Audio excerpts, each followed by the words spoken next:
Phantom of the Opera by Gaston Leroux. Read by Christopher Lee.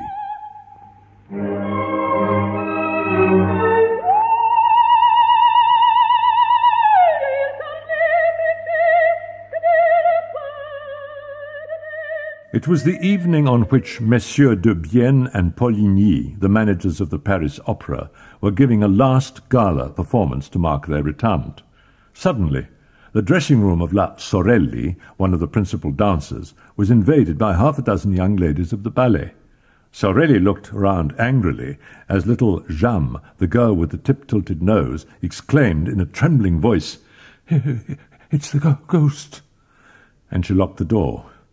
Sorelli shuddered when she heard little Jam speak of the ghost, called her a silly little fool, and then, as she was the first to believe in ghosts in general, and the opera ghost in particular, at once asked for details. "Have you seen him?"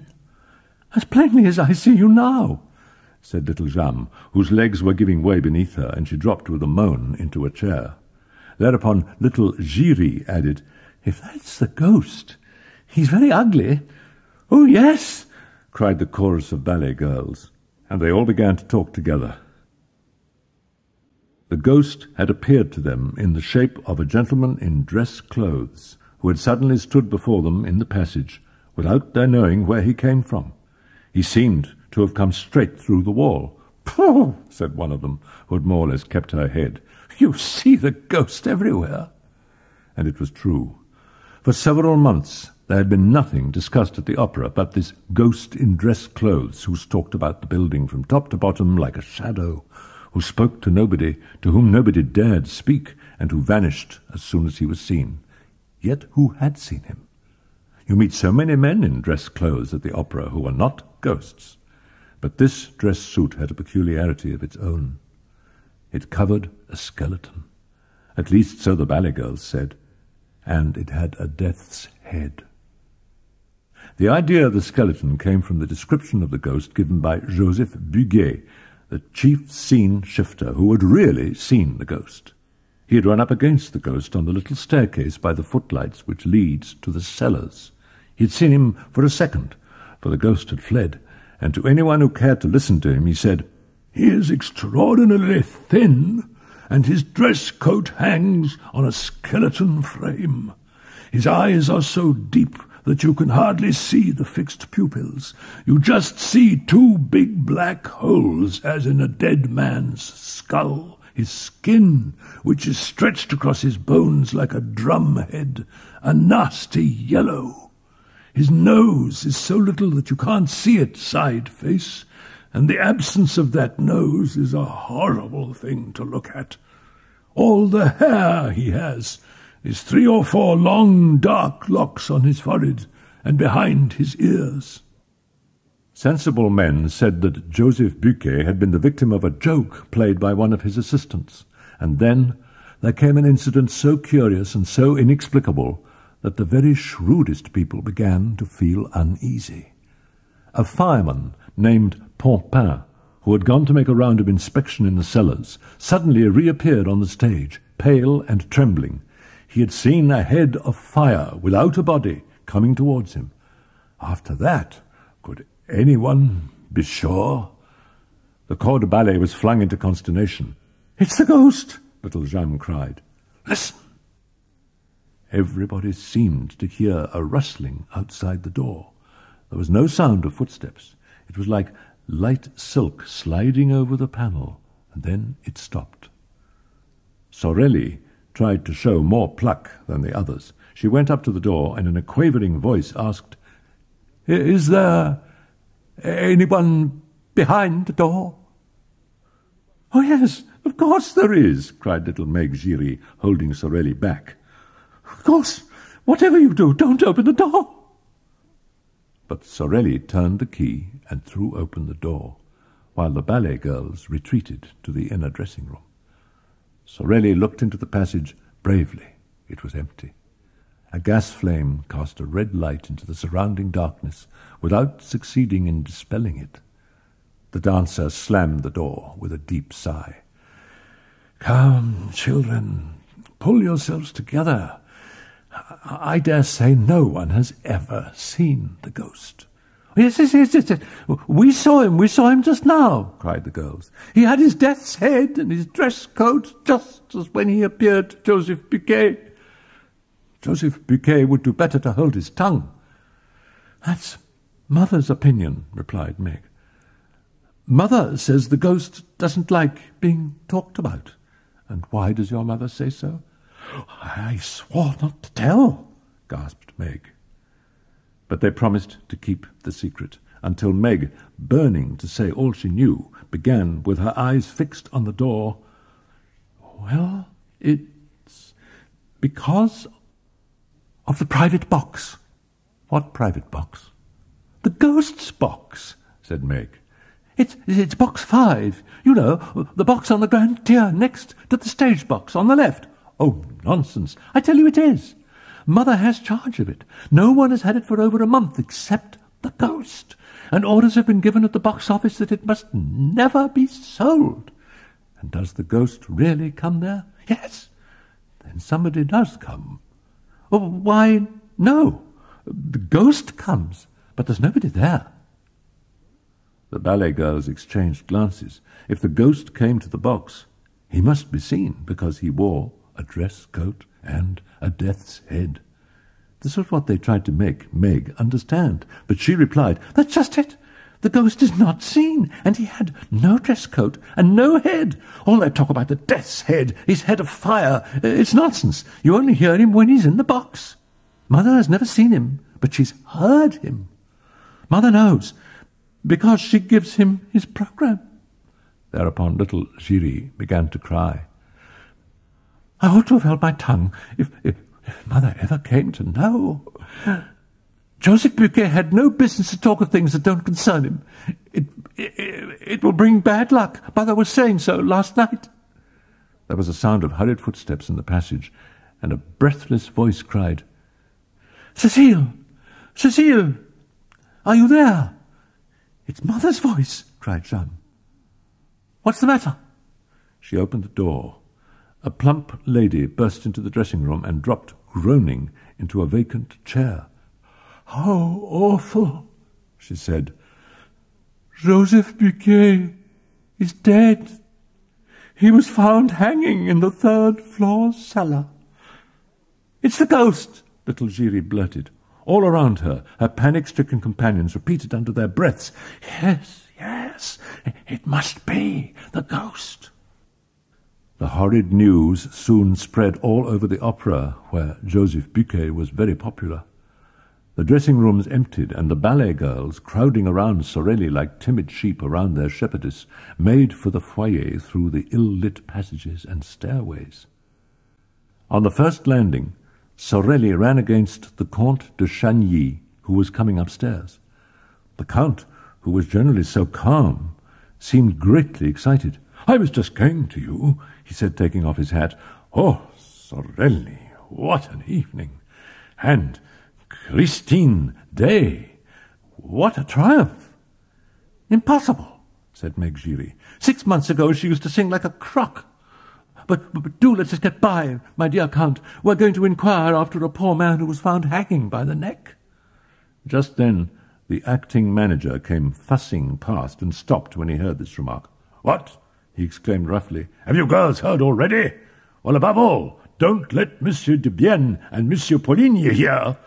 It would upset them too much on their last day. They all went on to the foyer of the ballet, which was already full of people. The Comte de Chagny was right. No gala performance ever equaled this one. All the great composers of the day had conducted their own works in turn. Faure and Krauss had sung, and on that evening Christine Daae had revealed her true self for the first time to the astonished and enthusiastic audience. She had begun by singing a few passages from Romeo and Juliet. Those who heard her say that her voice in the passages was seraphic, but this was nothing to the superhuman notes that she gave forth in the prison scene and the final trio in Faust, which she sang in the place of La Carlotta, who was ill. No one had ever heard or seen anything like it. Day revealed a new Margarita that night, a Margarita of a splendour, a radiance hitherto unsuspected. The whole house went mad, rising to its feet, shouting, cheering, clapping, while Christine sobbed and fainted in the arms of her fellow singers and had to be carried to her dressing-room.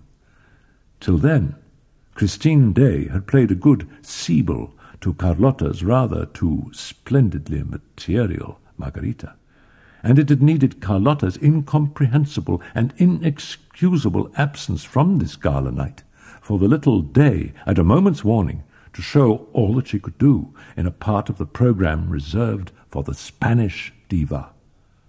What the subscribers wanted to know was, why had De Bienne and Poligny used Daae when Carlotta was taken ill? Did they know of her hidden genius? And why had she kept it hidden? Oddly enough, she was not known to have a professor of singing at that moment. The whole thing was a mystery. The Comte de Chagny, standing up in his box, listened to all this frenzy and took part in it by loudly applauding. Philippe Georges Marie, Comte de Chagny, was just 41 years of age. He was a great aristocrat and a good-looking man, exquisitely polite to the women and a little haughty to the men. On the death of old Count Philibert, he became the head of one of the oldest and most distinguished families in France. His brother, Raoul, was born 20 years after him. At the time of the old Count's death, Raoul was 12 years of age. Philippe busied himself actively with the youngster's education. He was admirably assisted in this work, first by his sisters and afterward by an old aunt.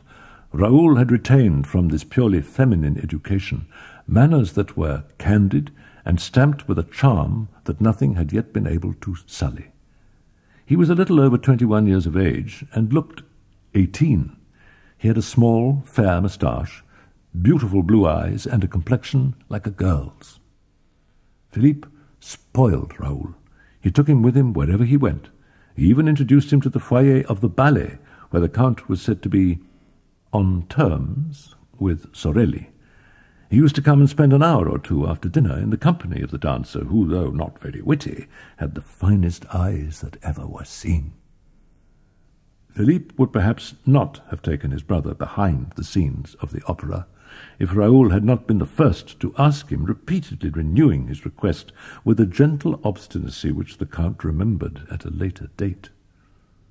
On that evening, Philippe, after applauding Christine Daae, turned to Raoul and saw that he was quite pale. "Don't you see," said Raoul, "that the woman's fainting?" "You look like fainting yourself," said the Count. "What's the matter?" But Raoul had recovered himself and was standing up. "Let's go and see. She never sang like that before." The Count gave his brother a curious, smiling glance and seemed quite pleased, but he now understood why Raoul was absent-minded when spoken to, and why he always tried to turn every conversation to the subject of the opera. Postponing his usual visit to Sorelli for a few minutes, the Count followed his brother down the passage that led to Daae's dressing-room and saw that it had been so crammed as on that evening, when the whole house seemed excited by her success and also by her fainting fit. The girl had not yet come to, and the doctor of the theatre had just arrived at the moment when Raoul entered at his heels. Christine, therefore, received first aid of the one, while opening her eyes in the arms of the other. The Count and many more remained crowding in the doorway. "Don't you think, Doctor, that those gentlemen had better clear the room?" asked Raoul coolly. "There's no breathing here." "You're quite right," said the doctor, and he sent everyone away except Raoul and the maid, who looked at Raoul with eyes of the most undisguised astonishment. She'd never seen him before, and yet dared not question him, and the doctor imagined that the young man was only acting as he did because he had the right to. Christine Daae uttered a deep sigh. She turned her head, saw Raoul, and started. "Monsieur," she said, "who are you?" "Mademoiselle," replied the young man, kneeling on one knee and pressing a fervent kiss on the diva's hand, I am the little boy who went into the sea to rescue your scarf." Christine again looked at the doctor and the maid, and all three began to laugh. Raoul turned very red and stood up. "Mademoiselle, since you are pleased not to recognize me, I should like to say something to you in private, something very important." "When I am better, do you mind?" And her voice shook. "You have been very good." "Yes, you must go," said the doctor with his pleasant smile. "Leave me to attend to mademoiselle." Christine rose and passed her hand over her eyelids. "Thank you, doctor. I should like to be alone. Please go away, all of you. Leave me. I feel very restless this evening." The doctor tried to protest, but seeing the girl's evident agitation, he thought the best remedy was not to thwart her. He went away, saying to Raoul outside, "She's not herself tonight. She's usually so gentle." Then he said good night, and Raoul was left alone. The whole of this part of the theatre was now deserted. The farewell ceremony was no doubt taking place in the foyer of the ballet. Raoul thought that Daae might go to it, and he waited in the shadow of the doorway. He felt a terrible pain at his heart, and it was of this that he wanted to speak to Daae without delay. Suddenly, the dressing-room door opened, and the maid came out by herself, carrying bundles. He stopped her and asked her how her mistress was. The woman laughed and said that she was quite well, but that he must not disturb her, for she wished to be left alone, and she passed on. One idea alone filled Raoul's burning brain. Of course, Daae wished to be left alone. For him? Had he not told her that he wanted to speak to her privately? Hardly breathing, he went up to the dressing-room and, with his ear to the door to catch her reply, prepared to knock. But his hand dropped. He had heard a man's voice in the dressing-room, saying, in a curiously masterful tone, "Christine, you must love me."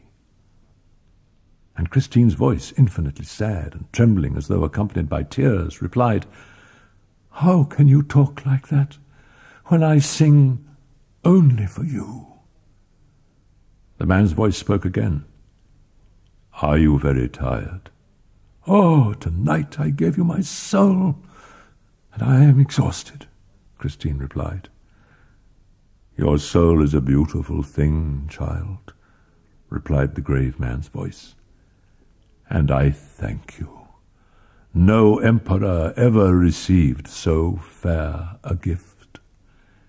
The angels wept tonight." Raoul heard nothing after that. He leaned against the door, hating himself for what he'd just heard. Nevertheless, he did not go away, but returned to his dark corner, determined to wait for the man to leave the room. He knew that he loved Christine with all his heart.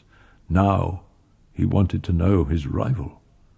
To his great astonishment, the door opened, and Christine Daae came out alone, wrapped in furs, with her face hidden in a lace veil.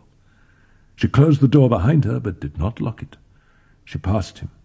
He did not even follow her, for his eyes were fixed on the door, which remained firmly closed. Where the passage was once more deserted, he crossed it, opened the door of the dressing-room, went in and shut the door. He found himself in absolute darkness. The gas had been turned out. "There is someone here," said Raoul, with his back against the closed door, in a quivering voice. "What are you hiding for?" All was darkness and silence. Raoul heard only the sound of his own breathing. He struck a match. The blaze lit up the room. There was no one in the room. He went into the dressing-closet, opened the cupboards, hunted about, felt the walls with his moist hands. Nothing. He went out, not knowing where he was going. He found himself at the bottom of a staircase, and behind him a procession of workmen were carrying a stretcher covered with a white sheet. Pointing to the stretcher, he asked, "What's that?" The workman answered, "That is Joseph Piquet, who was found in the third cellar, hanging between a farmhouse and a scene from the Rio de Lahore." He fell back to make room for the procession and went out. During this time, the farewell ceremony was being given on the occasion of the retirement of M. de Bienne and M. Poligny. Everybody remarked that the retiring managers looked cheerful, and they were already smiling broadly upon Sorelli, who had begun to recite her speech, when an exclamation from little Jeanne broke the smile of the managers. "The opera ghost!" Jeanne yelled these words in a tone of unspeakable terror, and her finger pointed among the crowd of dandies to a face so pallid and so ugly, with two such deep black cavities under the straddling brows, that the death's head in question immediately scored a huge success. "The opera ghost!" Everybody laughed and pushed his neighbour and wanted to offer the opera ghost a drink, but he was gone. He had slipped through the crowd, and the others vainly hunted for him, while two old gentlemen tried to calm little Jeanne, and while little Giry stood screaming like a peacock. Sorelli was furious. She had not been able to finish her speech. The managers had kissed her, thanked her, and run away as fast as the ghost himself. They found the new managers, M. Armand Moncharmin and M. Firmin Richard, whom they hardly knew. Nevertheless, the retiring managers handed over to their successors the two tiny master keys which opened all the doors of the opera house. Monsieur Armand Moncharmin, in chapter 11 of his memoirs, says, "When I think of this first evening, I cannot separate the secret confided to us by Messieurs de Bienne and Poligny in their office from the presence at our supper of that ghostly person whom none of us knew. Messieurs de Bienne and Poligny seemed to grow more and more excited, and they appeared to have something very difficult to tell us. Monsieur Poligny went to his desk and returned with a copy of the memorandum book. The memorandum book begins with the well-known words saying that the management of the opera shall give to the performance of the National Academy of Music the splendour that becomes the first lyric stage in France, and ends with clause 98, which says that the privilege can be withdrawn if the manager infringes the conditions stipulated in the memorandum book. This is followed by the conditions, which are 4 in number. The copy produced by M. Poligny was written in black ink, and exactly similar to that in our possession, except that at the end it contained a paragraph in red ink, and in a queer laboured handwriting, the writing of a child that had never got beyond the down strokes, and has not yet learned to join its letters. This paragraph ran word for word as follows. 5. Or if the manager in any month delay for more than a fortnight the payment of the allowance which he shall make to the opera ghost, an allowance of 20,000 francs a month, say 240,000 francs a year. Monsieur Poligny pointed with a hesitating finger to this last clause, which we certainly did not expect. Is this all? Does he not want anything else? Asked Richard with the greatest coolness. Yes, he does, replied Poligny, and he turned over the pages of the memorandum book until he came to the clause specifying the days on which certain private boxes were to be reserved for the free use of the President of the Republic, the ministers, and so on, and at the end of this clause a line had been added, also in red ink. Box 5 on the grand tier shall be placed at the disposal of the opera ghost for every performance. When we saw this, there was nothing else for us to do but to rise from our chairs, shake our two predecessors warmly by the hand, and congratulate them on thinking of this charming little joke.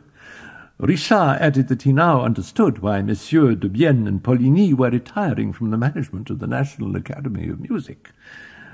Business was impossible with so unreasonable a ghost. Yes, said Monsieur de Bienne, we prefer to go away. Richard said, but it seems to me that you were much too kind to the ghost. If I had such a troublesome ghost as that, I should not hesitate to have him arrested. But how? Where? They cried in chorus. We have never seen him. But when he comes to his box, we have never seen him in his box. Then sell it. Sell the opera ghost box? Well, gentlemen, try it. Thereupon we all four left the office. Richard and I had never laughed so much in our lives. Armand Moncharmin did not know a note of music, but he called the Minister of Education and Fine Arts by his Christian name, and enjoyed a considerable private income. He was a charming fellow, and showed that he was not lacking in intelligence, for as soon as he made up his mind to be a sleeping partner in the opera, he selected the best possible active manager, and went straight to Firmin Richard. Firmin Richard was a very distinguished composer, who had published a number of successful pieces of all kinds, and who liked nearly every form of music and every sort of musician. The only things to be said against him were that he was rather masterful in his ways, and endowed with a very hasty temper. The first few days which the new partners spent at the opera were given over to the delight of finding themselves the head of so magnificent an enterprise, and they had forgotten all about that curious story of the ghost, when an incident occurred that proved to them that the joke, if joke it were, was not over. Monsieur Firmin Richard reached his office that morning at 11 o'clock. His secretary, Monsieur Remy, showed him half a dozen letters which he had not opened because they were marked private. One of the letters had at once attracted Richard's attention, not only because the envelope was addressed in red ink, but because he seemed to have seen the writing before. He soon remembered that it was the red handwriting in which the memorandum book had been so curiously completed. He recognized the clumsy, childish hand. He opened the letter and read, "Dear Monsieur Manager, I am sorry to have to trouble you at a time when you must be so very busy, renewing important engagements, signing fresh ones, and generally displaying your excellent taste. I am speaking of Christine Daae, for her genius is certain, but your jealousy prevents her from creating an important part. All the same, I should like to hear her this evening in the part of Sibyl, as that of Margarita has been forbidden her since her triumph of the other evening, and I will ask you not to dispose of my box today, nor on the following days, for I cannot end this letter without telling you how disagreeably surprised I have been to hear, on arriving at the opera, that my box had been sold by your orders. I did not protest, first, because I dislike scandal, and second, because I thought that your predecessors, Messieurs de Bienne and Poligny, who were always charming to me, had neglected, before leaving, to mention my privileges to you. I have now received a reply from those gentlemen to my letter asking for an explanation, and this reply proves that you know all about my memorandum book, and consequently that you are treating me with outrageous contempt. If you wish to live in peace, you must not begin by taking away my private box. Believe me to be, dear Monsieur Manager, your most humble and obedient servant, Opera Ghost." Monsieur Firmin Richard had hardly finished reading this letter when Monsieur Armand Moncharmin entered, carrying one exactly similar. They looked at each other and burst out laughing. "They're keeping up the joke," said Monsieur Richard. "It's harmless enough," observed Armand Moncharmin. "What is it they really want? A box for tonight?" Monsieur Firmin Richard told his secretary to send box 5 on the grand tier to Messieurs de Bienne and Poligny if it was not sold. It was not. It was sent off to them. De Bienne lived at the corner of the Rue Scribe and the Boulevard des Capucines. Poligny in the Rue Aubert. "Oh, ghosts," 2 letters, had been posted at the Boulevard des Capucines post office, as Moncharmin remarked after examining the envelopes. "You see," said Richard. They shrugged their shoulders and regretted that 2 men of that age should amuse themselves with such childish tricks. Next morning, the managers received a card of thanks from the ghost. "Dear Monsieur Manager, thanks. Charming evening. Day exquisite. Choruses want waking up.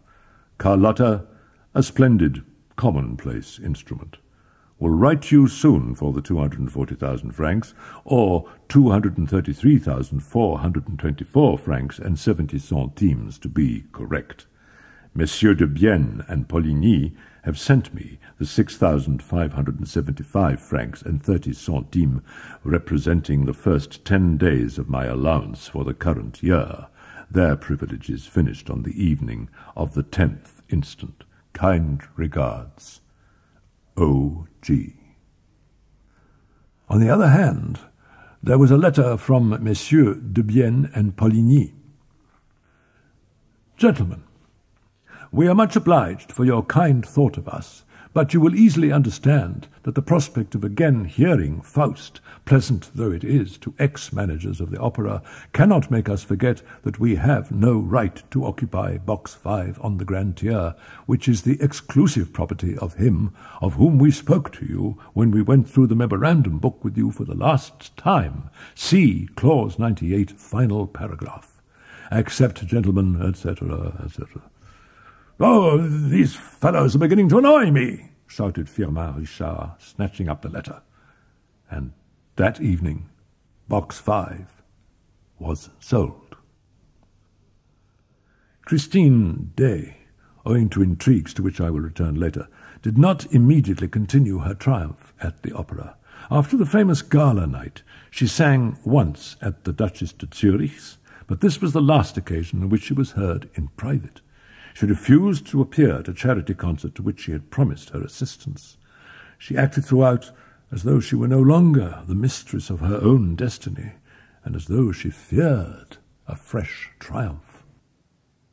She showed herself nowhere, and the Vicomte de Chagny tried in vain to meet her. He wrote to her, asking to call upon her, but despaired of receiving a reply when one morning she sent him the following note. "Monsieur, I have not forgotten the little boy who went into the sea to rescue my scarf. I feel that I must write to you today when I am going to Perrault, in fulfillment of a sacred duty. Tomorrow is the anniversary of the death of my poor father, whom you knew and who was very fond of you. He is buried there with his violin in the graveyard of the little church at the bottom of the slope where we used to play as children and where we said goodbye for the last time." Raoul, ecstatic at the thought of seeing her again, immediately took the night train to Perrault. The day was breaking when he alighted at Lannion. He hurried to the diligence for Perrault-Guirec. He was the only passenger. He questioned the driver and learned that on the evening of the previous day a young lady who looked like a Parisienne had gone to Perrault and put up at the inn known as the Setting Sun. The nearer he drew to her, the more fondly he remembered the story of the little Swedish singer. There was once, in a little market town not far from Uppsala, a peasant who lived there with his family, working during the week and singing in the choir on Sundays. This peasant had a little daughter to whom he taught the musical alphabet before she knew how to read. Daae's father was a great musician without knowing it. Not a fiddler throughout the length and breadth of Scandinavia played as he did. His reputation was widespread, and he was always invited to set the couples dancing at weddings and other festivals. His wife died when Christine was entering upon her 6th year. One day, at Liemby Fair, Professor Valerius heard them and took them to Gothenburg. He maintained that the father was the first violinist in the world, and that the daughter had the making of a great artist. Her education and instruction were provided for. She made rapid progress and charmed everybody with her grace of manner and her eagerness to please. When Valerius and his wife went to settle in France, they took Daae and Christine with them. Mamma Valerius treated Christine as her daughter. As for Daae, he began to pine away with homesickness. Daae seemed not to recover his strength until the summer, when the whole family went to stay at Perrault-Guirec, in a faraway corner of Brittany, where the sea was of the same colour as in his own country. Often he would play his saddest tunes on the beach and pretend that the sea stopped its roaring to listen to them. One day, Christine was walking by the sea, singing to herself in her usual fashion, when the wind blew her scarf far out on the waves. Just then she heard a voice nearby say, Don't worry, I'll go and fetch your scarf. She turned and saw a little boy running into the sea. The next minute he was back, and both boy and scarf were soaked through. Christine laughed and kissed the little boy, who was none other than the Vicomte Raoul de Chagny, staying at Lannion with his aunt. That was the beginning of their friendship, and during the season they saw each other almost every day. At the aunt's request, and seconded by Professor Valerius, Daae consented to give the young Viscount some violin lessons. In this way, Raoul learned to love the same airs that had charmed Christine's childhood. Then autumn came, and parted Raoul and Christine. Christine tried not to think of him, and devoted herself wholly to her art. She made wonderful progress, and those who heard her prophesied that she would be the greatest singer in the world. But then her father died very suddenly, and with this loss she seemed also to lose her genius. She retained just enough to enter the Conservatoire, where she did not distinguish herself, attending the classes without enthusiasm and taking a prize only to please old Madame Valerius. The first time that Raoul saw Christine at the opera, he was charmed by the girl's beauty and by the sweet images of the past which it evoked, but at the same time he was puzzled by her sadness. She seemed to have lost touch with things. He tried to attract her attention. More than once he walked after her to the door of her box, but she did not see him. She appeared, for that matter, to see nobody. She was all indifference. Raoul suffered, for she was very beautiful, while he was shy and dared not confess his love even to himself. And then came the revelation of that gala performance, when her angel's voice conquered his heart. And then there was that man's voice behind the door. "You must love me." And no one in the room. Why did she laugh when he reminded her of the incident of the scarf? Why did she not recognize him? And why had she now written to him? Raoul reached Perrault at last. He walked into the smoky parlour of the hotel, and Christine stood smiling before him.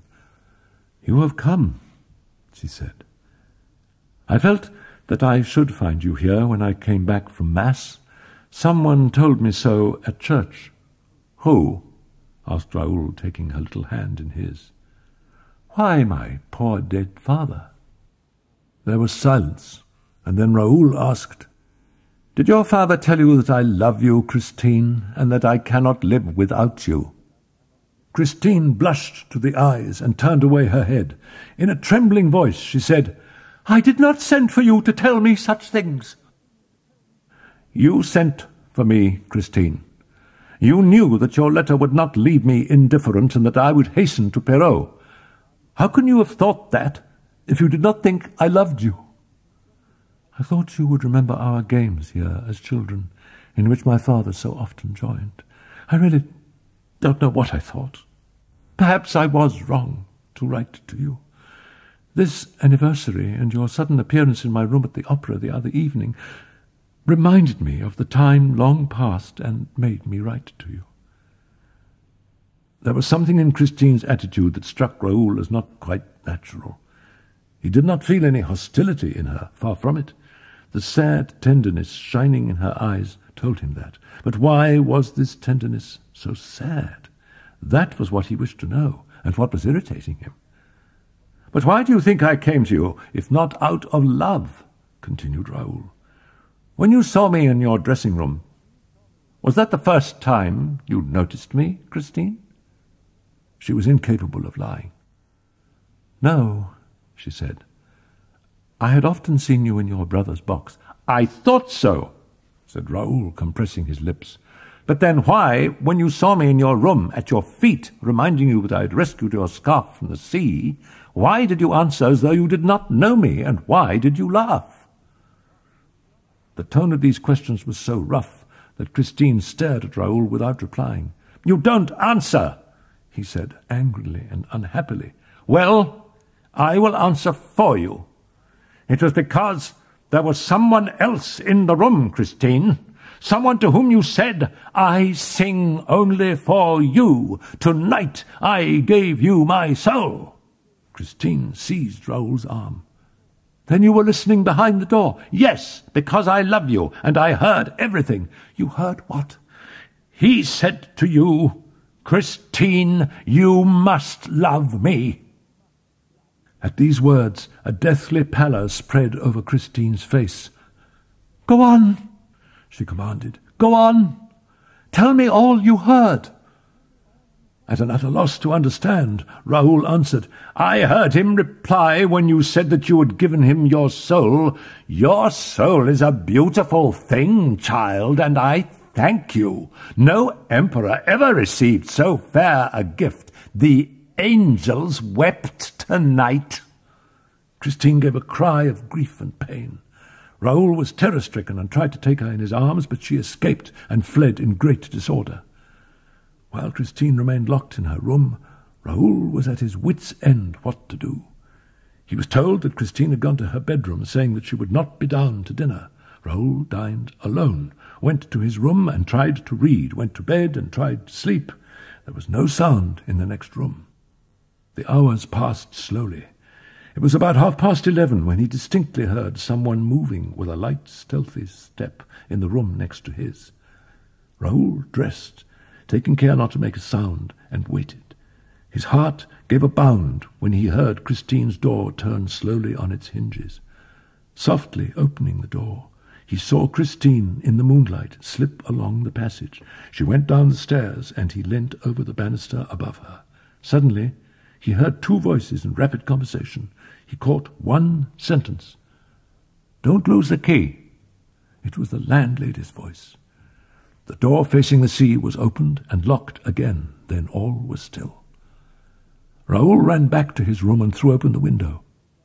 He could just make out Christine's white form on the deserted quay. The first floor of the setting sun was at no great height, and a tree growing against the wall enabled Raoul to climb down unknown to the landlady. The good woman's amazement, therefore, was great when the young man was brought back to her the next morning, half frozen and more dead than alive. When she learnt that he had been found stretched at full length on the steps of the high altar of the little church, she ran at once to tell Christine, who hurried down and did her best to revive him. He soon opened his eyes, and was not long in recovering when he saw his friend's charming face bent over him.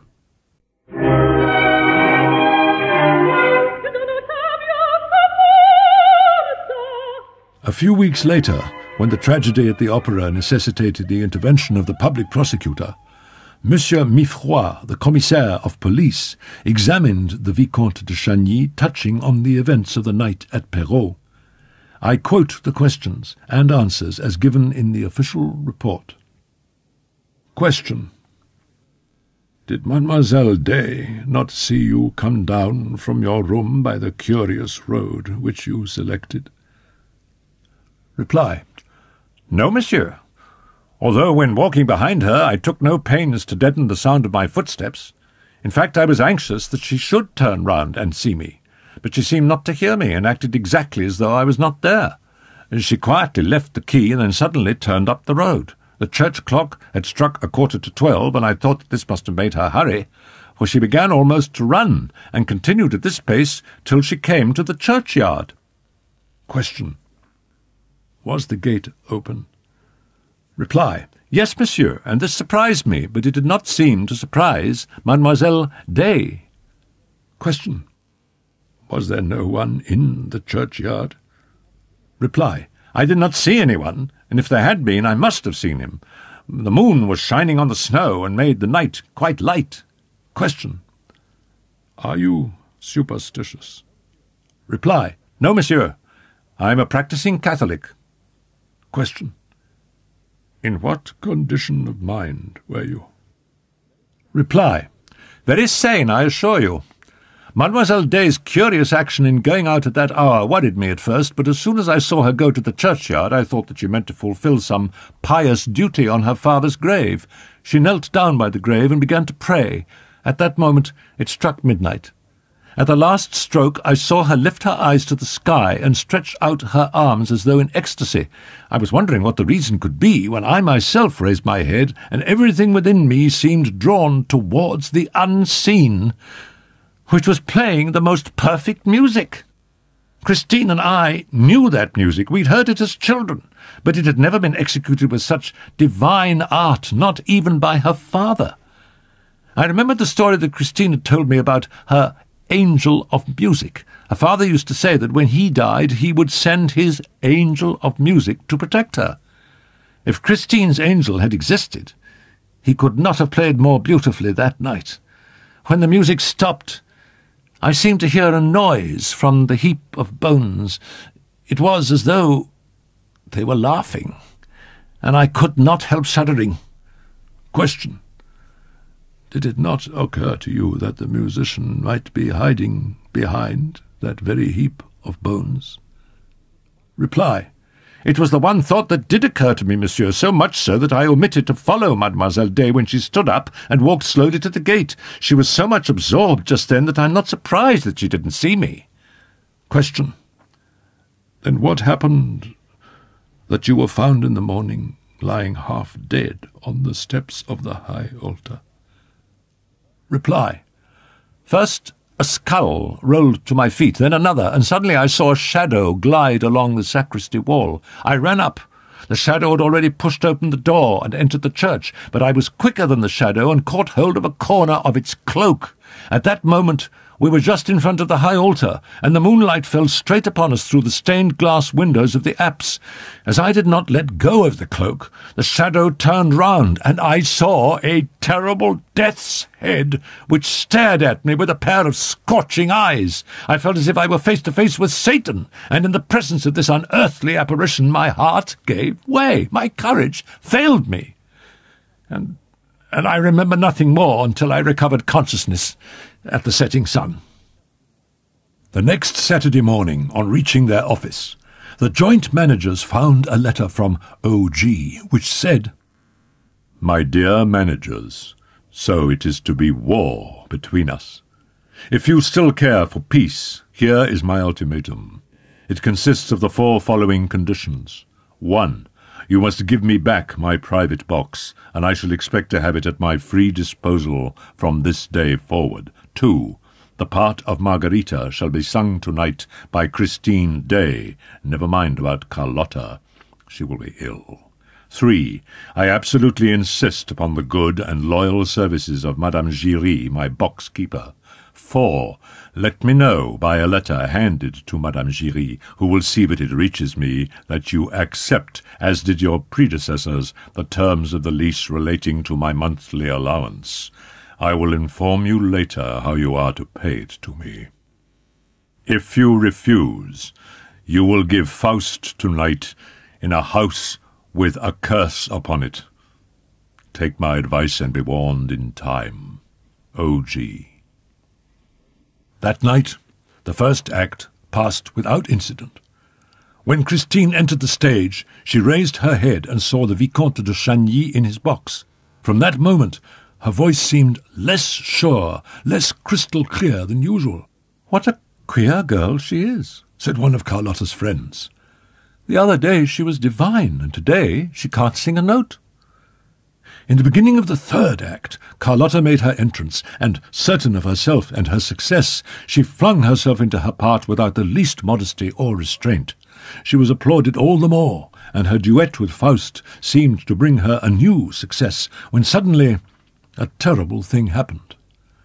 Just as she sang, "Oh, how strange, like a spell does the evening bind me," Carlotta's voice fell, and she croaked like a toad.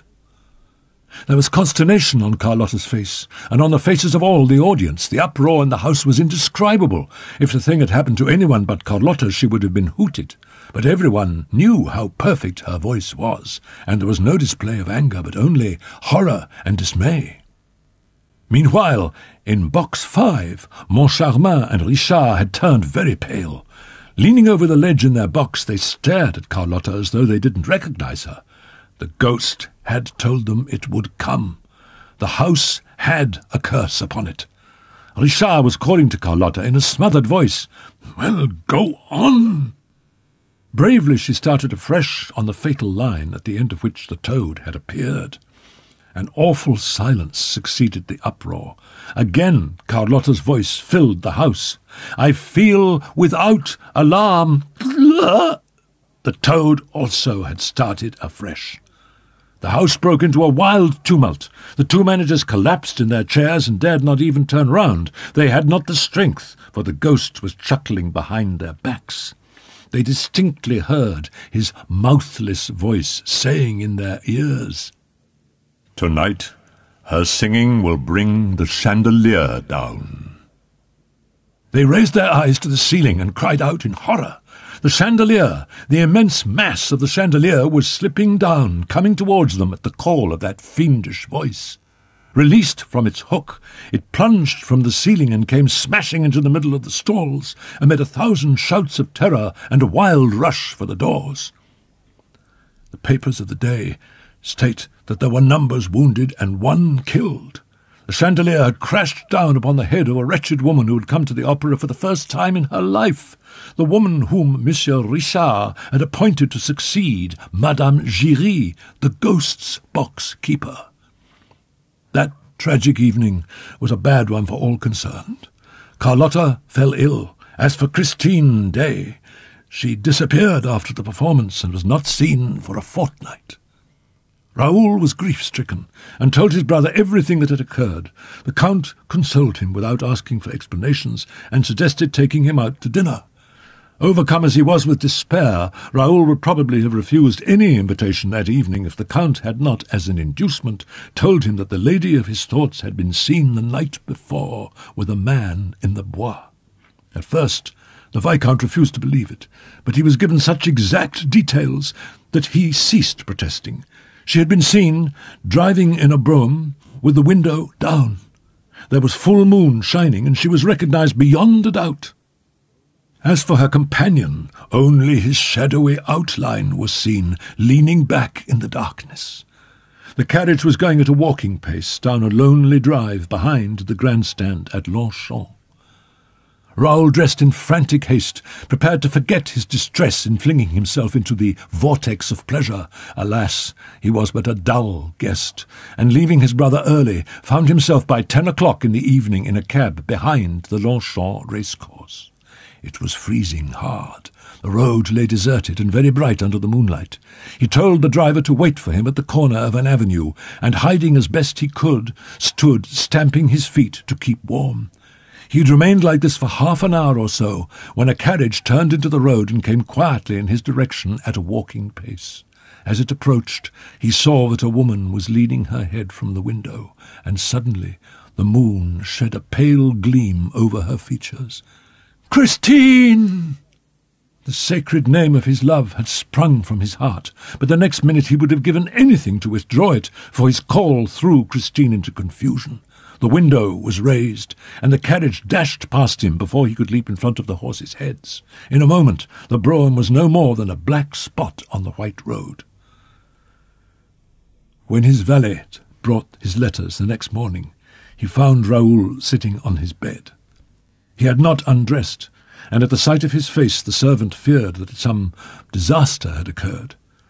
Raoul snatched the letters from the man's hands. He recognized Christine's paper and handwriting. The envelope was covered with mud and unstamped. It bore the words, "To be handed to Monsieur le Vicomte Raoul de Chagny," with the address in pencil. It must have been flung out in the hope that a passer-by would pick up the note and deliver it, which was what happened. The note had been picked up on the pavement of the Place de l'Opéra. "My dear, go to the masked ball at the opera on the night after tomorrow. At 12 o'clock, be in the little room behind the chimney-piece of the big room. Stand near the door that leads to the rotunda.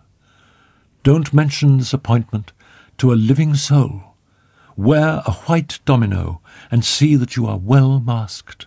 If you love me, do not let yourself be recognized. Christine." The hour of the appointment came at last. With his face in a mask trimmed with long, thick lace, looking very foolish in his white wrap, the Viscount thought himself most ridiculous. Men of the world do not go to the opera ball in fancy dress. It was laughable. One thought, however, consoled the Viscount. he would certainly never be recognized. This ball was an exceptional affair, given some little time before Shrovetide, and it was expected to be much gayer, noisier, and more bohemian than the ordinary masked ball. Numbers of artists had arranged to go, accompanied by a whole cohort of models and pupils, and by midnight they were creating a tremendous din.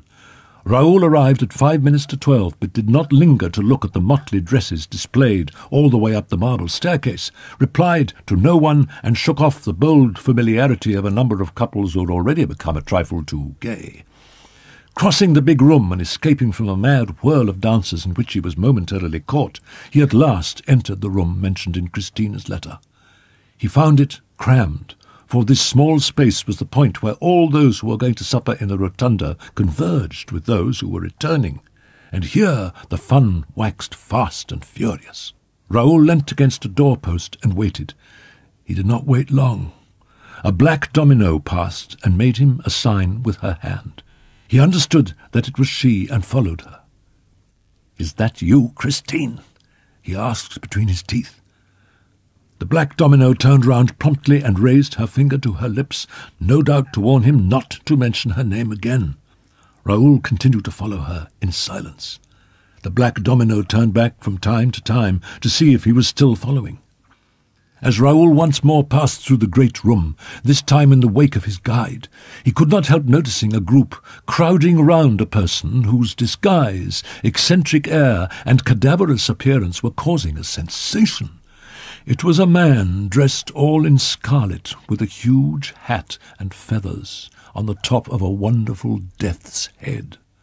From his shoulders hung an immense red velvet cloak which trailed along the floor like a king's train, and on this cloak was embroidered in gold letters, which everyone read and repeated aloud, "Touch me not, I am Red Death."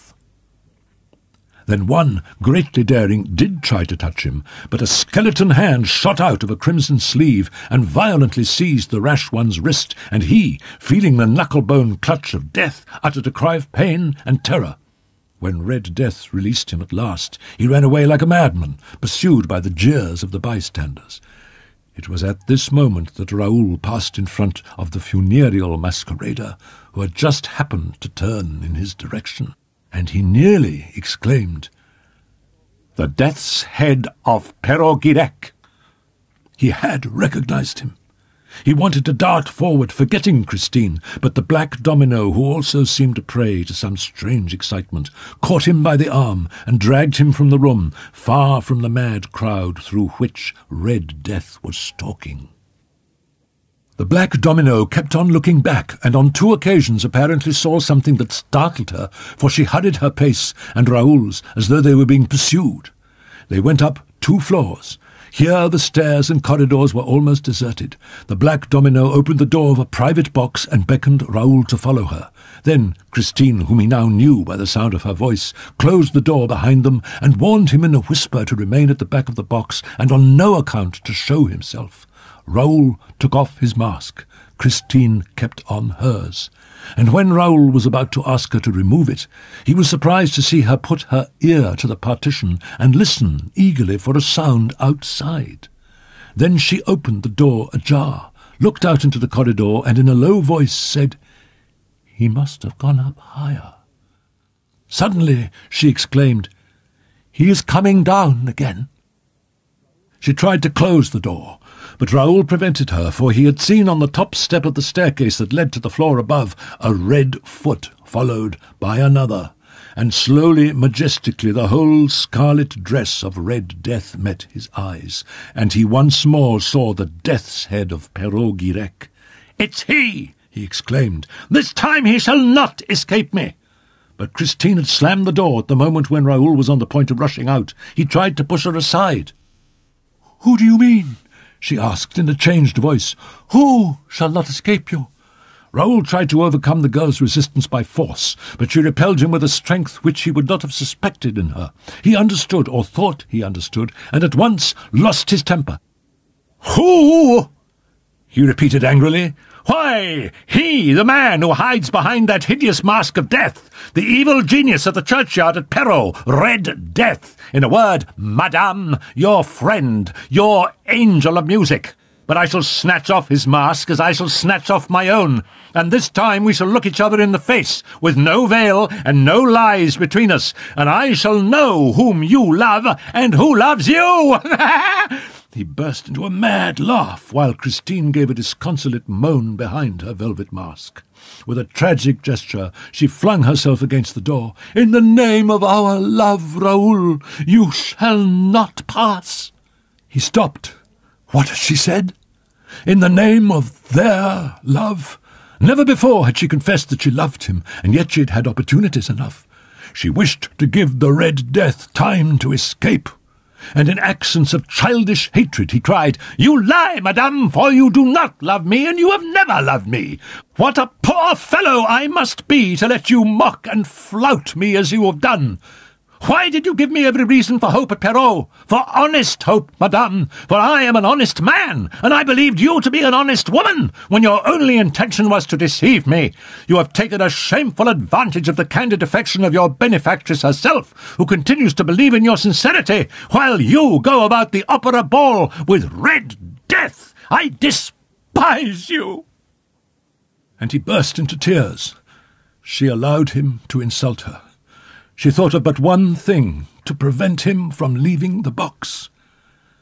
"You will beg my pardon one day for all those ugly words, Raoul, and I shall forgive you."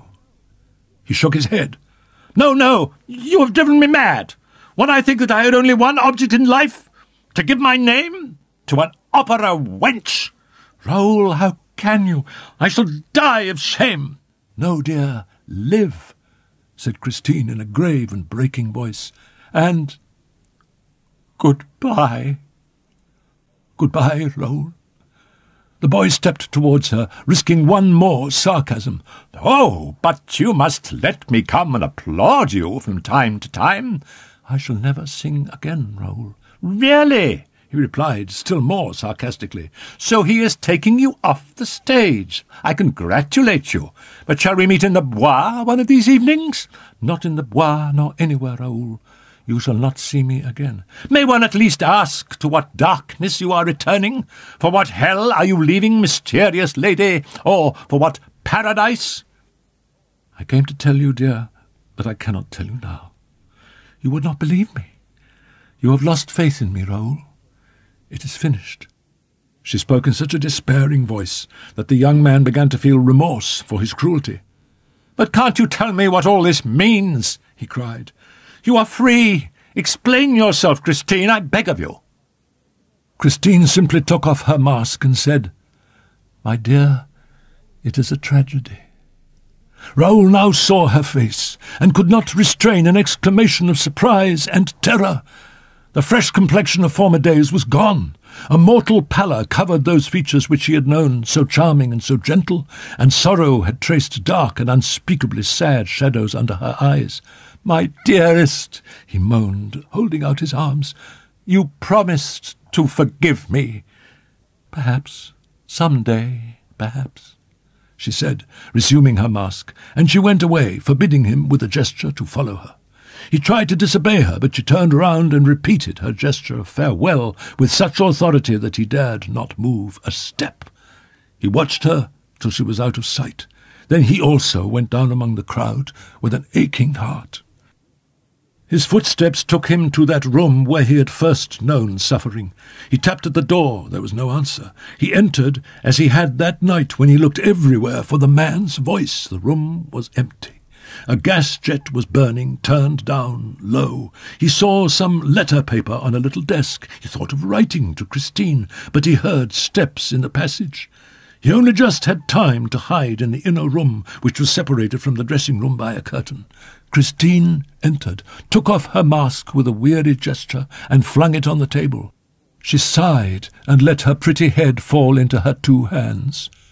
What was she thinking of? Of Raoul? No, for Raoul heard her murmur, "Poor Eric." What had this Eric to do with Christine's sighs, and why was she pitying Eric when Raoul was so unhappy? Christine began to write, deliberately and calmly, filling 2, 3, 4 sheets. Suddenly, she raised her head and hid the sheets in her bodice. She seemed to be listening. Raoul also listened. Whence came that strange sound, that distant rhythm? A faint singing seemed to issue from the walls. The song became plainer. Now the words were distinguishable. He heard a voice, a very beautiful, very soft, very captivating voice, which came nearer and nearer. It came through the wall, and now it was in the room, in front of Christine. Christine rose and addressed the voice as though speaking to someone beside her. "Here I am, Eric," she said. "I am ready, but you are late." Raoul, peeping from behind the curtain, could not believe his eyes, for they showed him nothing. Christine's face lit up. A smile of happiness appeared upon her bloodless lips, a smile like that of sick people when they receive the first hope of recovery. The voice was singing the wedding night song from Romeo and Juliet. Raoul saw Christine stretch out her arms to the voice, as he had done in the churchyard at Perrault, to the invisible violin playing the resurrection of Lazarus, and nothing could describe the passion with which the voice sang, "Fate links thee to me for ever and a day." The strains went through Raoul's heart. He managed to draw back the curtain that hid him and walked to where Christine stood.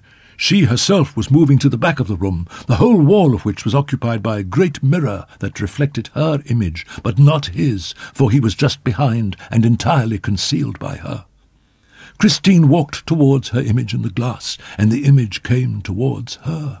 The two Christines, the real one and the reflection, touched, and Raoul put out his arms to clasp the two in one embrace. But all of a sudden, in a dazzle of light that sent him staggering, Raoul was suddenly flung back. An icy blast swept across his face, and he saw not 2, but 4, 8, 20 Christines spinning round him, laughing at him, and fleeing so swiftly that he could not touch one of them. At last, everything stood still again, and he saw himself in the glass. But Christine had disappeared. The day after Christine had vanished before his eyes, Raoul called to see Madame Valerius. Christine herself was seated by the old lady's bedside, and the latter was sitting up against her pillows, knitting. The pink and white had returned to the young girl's cheeks. The dark rings round her eyes had disappeared. If a veil of melancholy had not lingered over those adorable features, the last trace of the weird drama in whose toils that mysterious child was struggling, he could have believed that Christine was not its heroine at all. She rose, without showing any emotion, and offered him her hand. But Raoul's stupefaction was so great that he stood there dumbfounded, without saying a word. "Well, Monsieur de Chagny," exclaimed Madame Valerius, "don't you know our Christine? Our good fairy has sent her back to us." "Mamma," the girl broke in promptly, "you know there is no such thing as the angel of music. I promised to explain everything to you one of these days, and I hope to do so, but you promised me, until that day, to be silent, and to ask me no more questions ever." "Provided that you promised never to leave me again. But have you promised that, Christine?" "Mamma, all this cannot interest Monsieur de Chagny." "On the contrary, mademoiselle," said the young man in a voice which he tried to make firm and brave, but which still trembled. "Anything that concerns you interests me to an extent which perhaps you will one day understand. After what happened between us yesterday, I hardly expected to see you here so soon, and I have been your friend too long not to be alarmed at a disastrous adventure which will remain dangerous until we have unravelled its threads, and which will certainly end by making you its victim, Christine." "What does this mean?" cried Madame Valerius. "Is Christine in danger?" "Yes, madame," said Raoul. "There is a terrible mystery which concerns you and Christine." "Don't believe him, mamma," Christine implored. "Then Tell me that you will never leave me again," begged her mother. Christine was silent, and Raoul said, "That is what you must promise, Christine." "That is a promise which I refuse to make," said the young girl haughtily. "I am mistress of my own actions, Monsieur de Chagny. You have no right to control them, and I will beg you to desist henceforth. As to what I have done during the last fortnight, there is only one man in the world who has the right to demand an account of me, my husband. Well, I have no husband, and I mean never to marry." She threw out her hands to emphasize her words, and Raoul turned pale, because he had caught sight of a plain gold ring on Christine's finger. "You have no husband, and yet you wear a wedding ring." He tried to seize her hand, but she swiftly drew it back. "That's a present," she said, blushing once more and vainly striving to hide her embarrassment. "Christine, as you have no husband, that ring can only have been given by one who hopes to make you his wife. Why deceive us further? That ring is a promise, and that promise has been accepted." "That's what I said," exclaimed the old lady. "And what did she answer, madame?" "What I chose," said Christine, driven to exasperation. "Don't you think, monsieur, that this cross-examination has lasted long enough?" "I beg your pardon for speaking as I did, mademoiselle, but allow me to tell you what I have seen." "Well, what did you see, sir?" "I saw your ecstasy at the sound of the voice, Christine, the voice that came through the wall, and that is what makes me so afraid for you. I believe you are under a very dangerous spell." Raoul spoke with so much love and despair in his voice that Christine could not keep back a sob. She took his hands and looked at him with all the pure affection of which she was capable. "Raoul," she pleaded urgently, "forget that voice. You must never try to fathom the mystery." "Is it so terrible?" "There is no more awful mystery on this earth.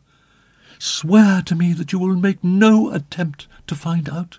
Swear to me that you will never come to my dressing-room again, unless I send for you." "Then you promise to send for me sometimes, Christine?" "I promise." "When?" "Tomorrow." "Then I swear to do as you ask." He kissed her hands and went away, cursing Eric and resolving to be patient. The next day he saw her at the opera. She was still wearing the plain gold ring. She was gentle and kind to him. She talked to him of the plans which he was forming, of his future, of his career. He told her that the date of his next voyage had been put forward, and that he would leave France in 3 weeks or a month at latest. She suggested that he must look upon the voyage with delight as a stage towards his coming fame, and when he replied that fame without love was no attraction in his eyes, she treated him as a child whose sorrows were but short-lived. She seemed to be thinking of some new thing that had entered her mind for the first time. Her eyes were all aglow with it. "What are you thinking of, Christine?" "I am thinking that we shall not see each other again." "And does that make you radiant?" "And that in a month we shall have to say goodbye forever." "Unless, Christine, we pledge our faith and wait for each other forever." She put her hand on his mouth. "Hush, Raoul.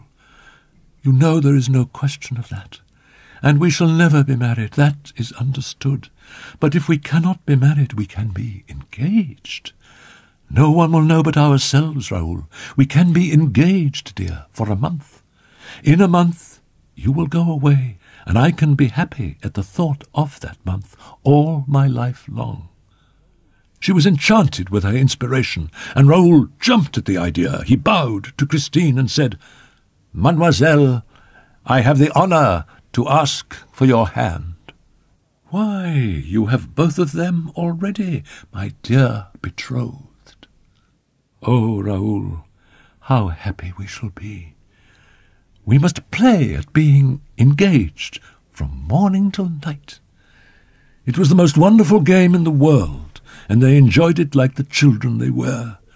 They played at hearts, as other children might play at ball, only, as it was really their two hearts that they flung to and fro, they had to be very careful to catch them each time without hurting them.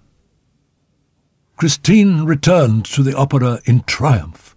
She renewed her extraordinary success of the gala performance. Since the toad incident, Carlotta had not been able to appear on the stage. The terror of a fresh, cracked note filled her heart and deprived her of all her power of singing, and the theatre that had witnessed her incomprehensible disgrace had become odious to her. She contrived to cancel her contract. Christine was offered the vacant place for the time being. The Viscount, who was of course present, was the only one to suffer on hearing the 1,000 echoes of this fresh triumph, for Christine still wore her plain gold ring. A distant voice whispered in his ear, "She is wearing the ring again tonight, and you did not give it to her. She gave her soul again tonight, and did not give it to you. If she will not tell you what she has been doing these last 2 days, you must go and ask Eric." He ran behind the scenes and placed himself in her way. "I will remove you from his power, Christine, I swear it, and you shall not think of him any more." Is it possible? She allowed herself the doubt, the encouragement, and she drew the young man up to the topmost floor of the theatre, far, far from the trapdoors. "I shall hide you in some unknown corner of the world where he cannot come to look for you. You will be safe, and then I shall go away, as you have sworn never to marry." Christine seized Raoul's hands and squeezed them rapturously, but suddenly alarmed, she turned away her head. "Higher," was all she said, "higher still," and she dragged him up towards the topmost floor of the building. He had difficulty in following her. They were soon under the roof. In the maze of timber-work, they slipped through the buttresses and the rafters. They ran from beam to beam as they might have run from tree to tree in a forest. And despite the care which she took to look behind her at every moment, she failed to see a shadow which followed her like her own shadow, which stopped when she stopped, which started again when she did, and made no more noise than a well-conducted shadow should. They reached the roof, and the shadow had followed behind them, clinging to every step. They little suspected its presence when they at last sat down, trustingly, under the mighty protection of Apollo, who with a sweep of his bronze arm lifted his huge lyre to the heart of a crimson sky. Christine said, "Soon we shall go farther and faster than the clouds, to the end of the world, and then you will leave me, Raoul. But if, when the moment comes for you to take me away, I refuse to go with you, you must carry me off by force." "Are you afraid that you will change your mind, Christine?" "I don't know," she said, shaking her head. "He is a demon." And she shivered and nestled in Raoul's arms with a moan.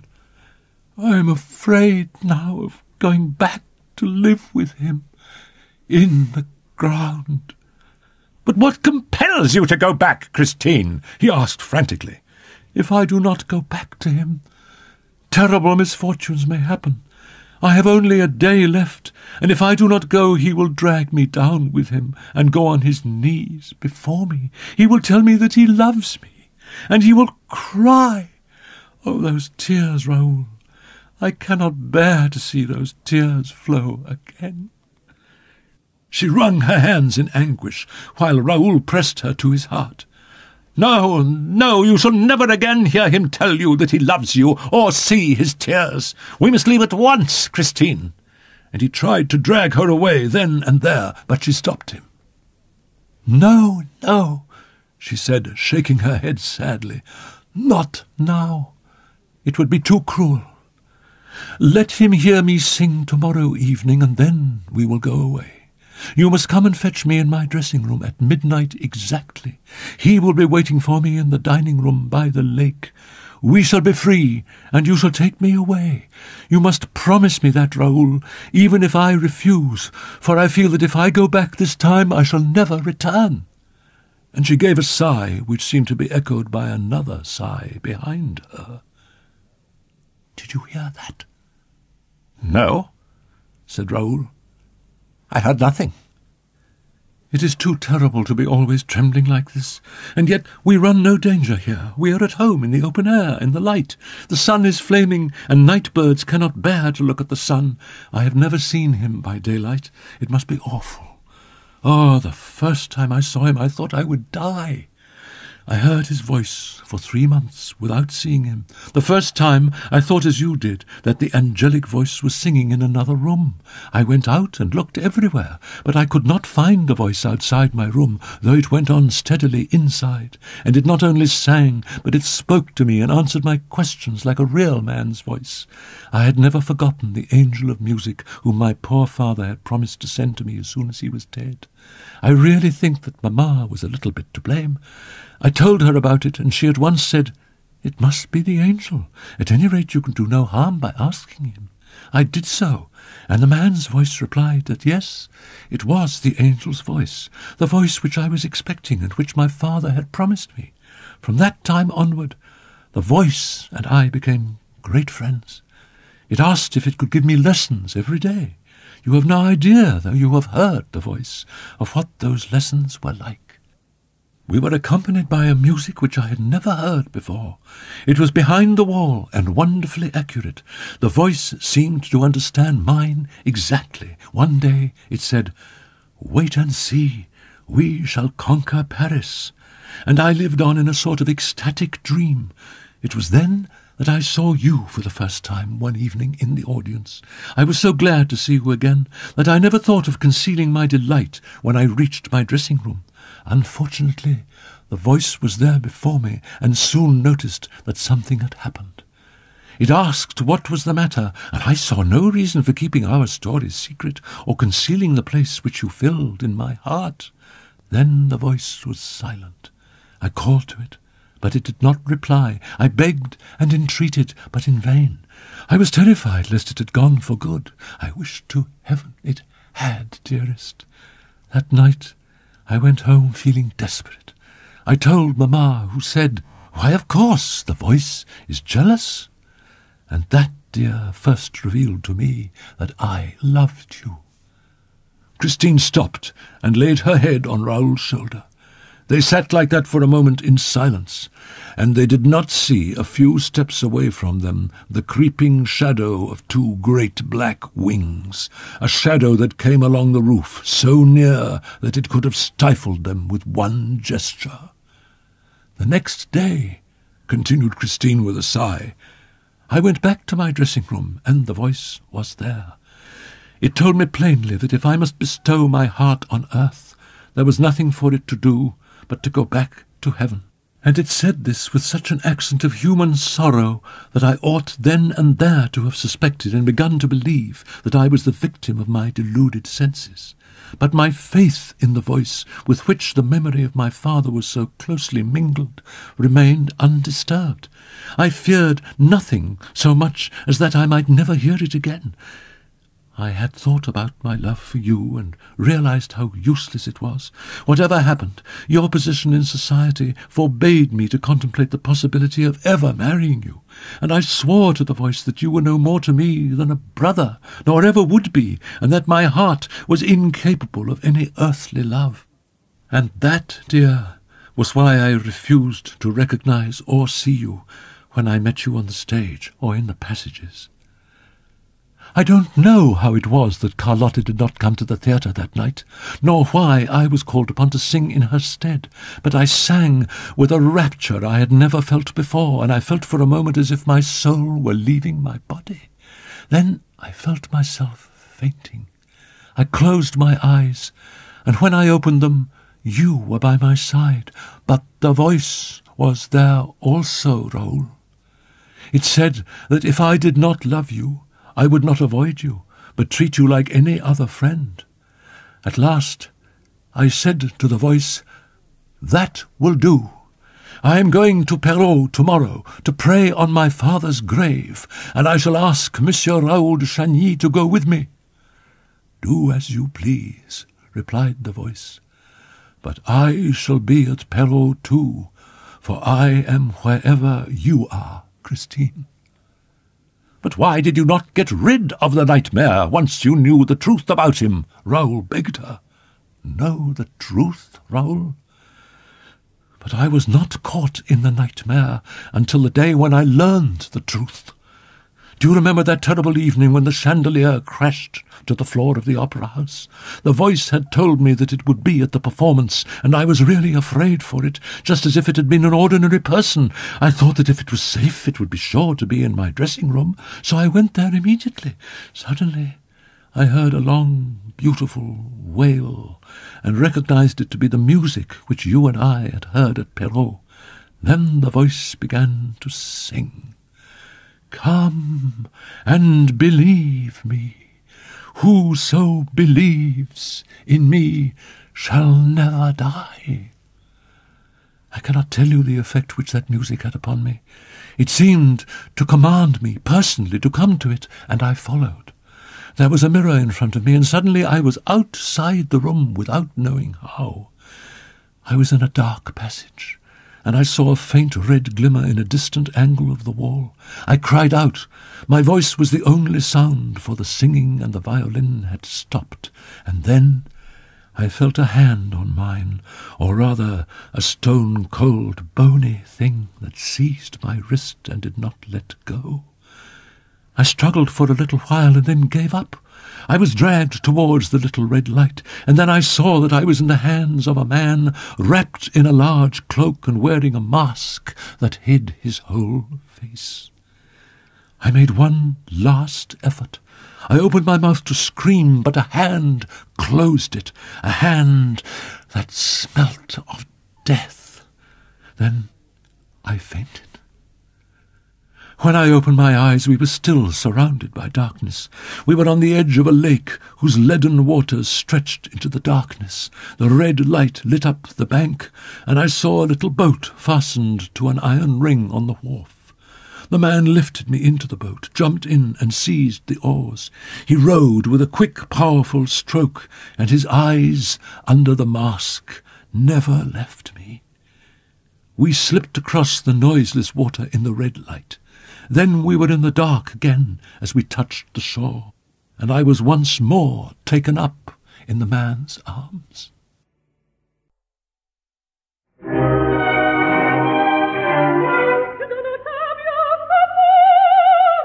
I cried aloud.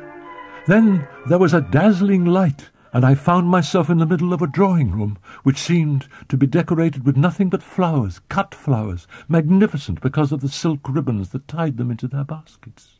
They were much too elegant, like those which I used to find in my dressing-room after a first night. And in the midst of all these flowers stood the black shape of the man in the mask, who said, "Don't be afraid, Christine. You are in no danger." It was the voice.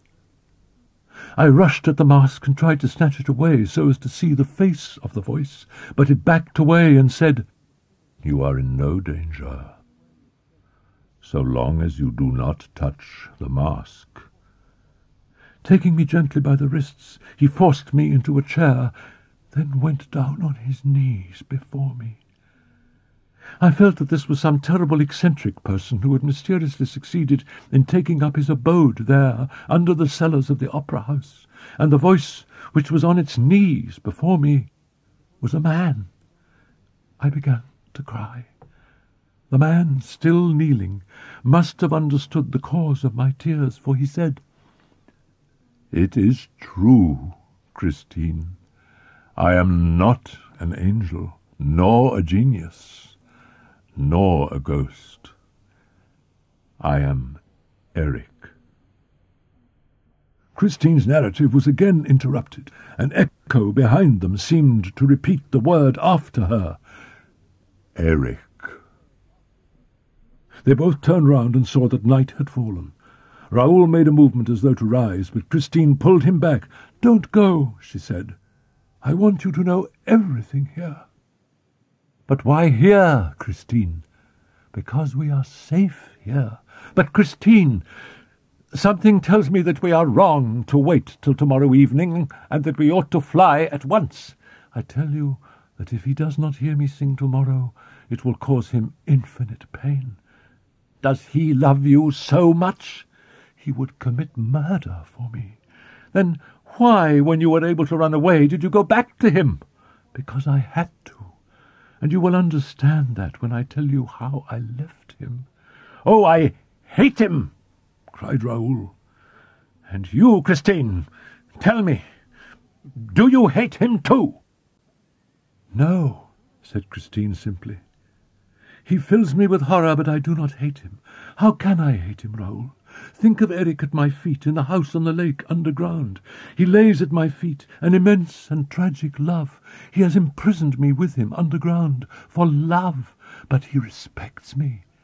And when I stood up, Raoul, and told him that I could only despise him if he did not give me my liberty, he offered it. Then he sang to me, and I listened and stayed. That night we did not exchange another word. He sang me to sleep. When I woke up, I was alone, lying on a sofa in a simply furnished little bedroom. I soon discovered that I was a prisoner. I saw on the chest of drawers a note in red ink which said, "My dear Christine, you do not need to be afraid. You have no better, no more respectful friend in the world than myself. You are at home here." I felt sure that I had fallen into the hands of a madman. I ran round the room looking for a way of escape, but could not find one. I was completely alone in the silence when I heard 3 taps against the wall. Eric walked in through a door which I had not noticed, and which he left open. His arms were full of boxes and parcels, and he arranged them on the bed while I shouted at him and called upon him to take off his mask if it covered the face of an honest man. He replied, "You shall never see Eric's face." Then he said he loved me, but that he would never tell me so except when I gave him leave, and that the rest of the time would be spent in music. "What do you mean by the rest of time?" I asked. 5 days, he replied. I asked him if I should then be free, and he said, "You will be free, Christine. For when those 5 days are past, you will have learned not to fear me, and then you will come back to see your poor Eric." He said he would like to show me over his home, and he opened a door before me. "This is my room, if you care to see it. It is rather curious." I felt as if I were entering a mortuary chamber. The walls were all hung with black. In the middle of the room was a canopy, hung with red brocade curtains, and under the canopy an open coffin. "That is where I sleep," said Eric. "One has to get used to everything in life, even to eternity." The sight upset me so much that I turned away my head. Then I saw the keyboard of an organ which filled one whole side of the wall. On the desk was a music book covered with red notes. I asked leave to look at it, and on the first page read, "Don Juan, triumphant." "Yes," he said, "I compose sometimes. I began that work 20 years ago. When I have finished, I shall take it away with me in that coffin and never wake up again." "You must work at it as seldom as you can," I said. He replied, "I sometimes work at it for 14 days and nights together, during which I live on music only, and then I rest for years at a time." "Will you play me something out of your Don Juan Triumphant?" I asked, thinking to please him. "You must never ask me that," he said in a gloomy voice. "I will play you Mozart if you like, but my Don Juan burns, Christine. You see, there is some music so terrible that it consumes all who approach it. Fortunately, you have not come to that music yet, for you would lose all your pretty colouring, and nobody would know you when you returned to Paris. Let us sing something operatic." He spoke these last words as though he were flinging an insult at me. We at once began the duet in Othello, and I sang Desdemona with a despair, a terror which I had never displayed before. As for him, his voice thundered forth his vengeful soul at every note. Love, jealousy, hatred burst out around us in harrowing cries. Eric was Othello himself. Suddenly I wanted desperately to see beneath the mask. I wanted to know the face of the voice, and with a movement which I was utterly unable to control, my fingers swiftly tore away the mask. Oh, horror, horror, horror! If I live to be 100, I shall never forget the superhuman cry of grief and rage which he uttered when the terrible sight appeared before my eyes. Raoul, you have seen death's heads when they have been dried and withered by the years, and perhaps you saw his death's head at Perrault, and then you saw Red Death stalking about at the last masked ball. But all those death's heads were motionless, and their dumb sorrow was not alive. But imagine, if you can, Red Death's mask suddenly coming to life in order to express, with the 4 black holes of its eyes, its nose, and its mouth, the mighty fury of a demon, and not a ray of light from the sockets, for, as I learned later, you cannot see his blazing eyes except in the dark. I fell back against the wall, and he came to me, grinding his teeth hideously, and as I fell upon my knees, he hissed mad, incoherent words and curses at me. Leaning over me, he cried, "Look, do you want to see? Feast your eyes and your soul on my cursed ugliness. Look at Eric's face. Are you satisfied? I am a good-looking fellow, eh? When a woman has seen me, she belongs to me. She loves me forever. I am a kind of Don Juan, you know." And drawing himself up to his full height, with his hands on his hips, wagging the hideous thing that was his head on his shoulders, he roared, "Look at me! I am Don Juan, triumphant!" And when I turned away my head and begged for mercy, he drew my head back to him brutally, twisting his dead fingers into my hair. "Enough, enough!" cried Raoul. "I will kill him! In heaven's name, Christine, tell me where he is! I must kill him!" "Oh, Raoul, listen, listen! He dragged me by my hair, and then, oh, it is too horrible!" Well, what? Out with it!" exclaimed Raoul fiercely. Then Eric hissed at me. "Ah, I frighten you, do I? Perhaps you think that I have another mask, eh? And that this head is a mask? Well," he roared, "tear it off as you did the other. I insist.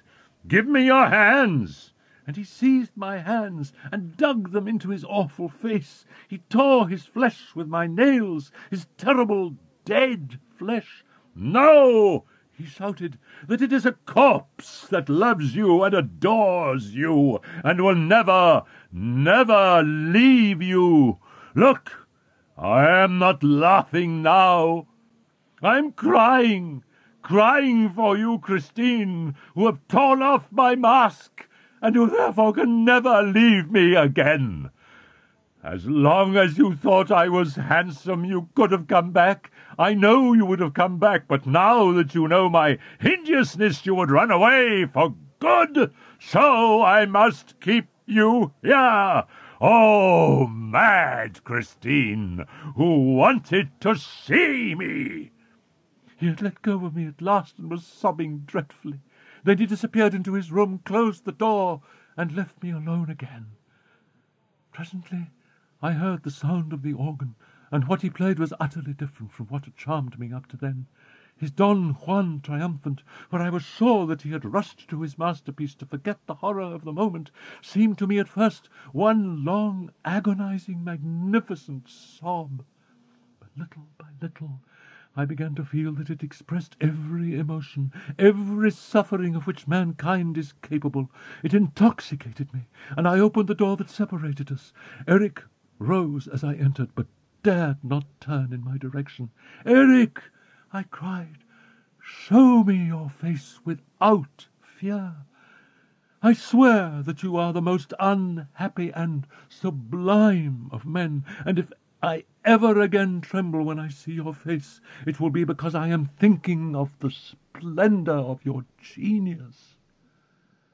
Then Eric turned round, for he believed me. He fell at my feet with words of love in his dead mouth. What more can I tell you, dear?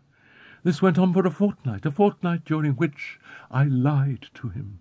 My lies were as hideous as the monster who inspired them, but they were the price of my liberty.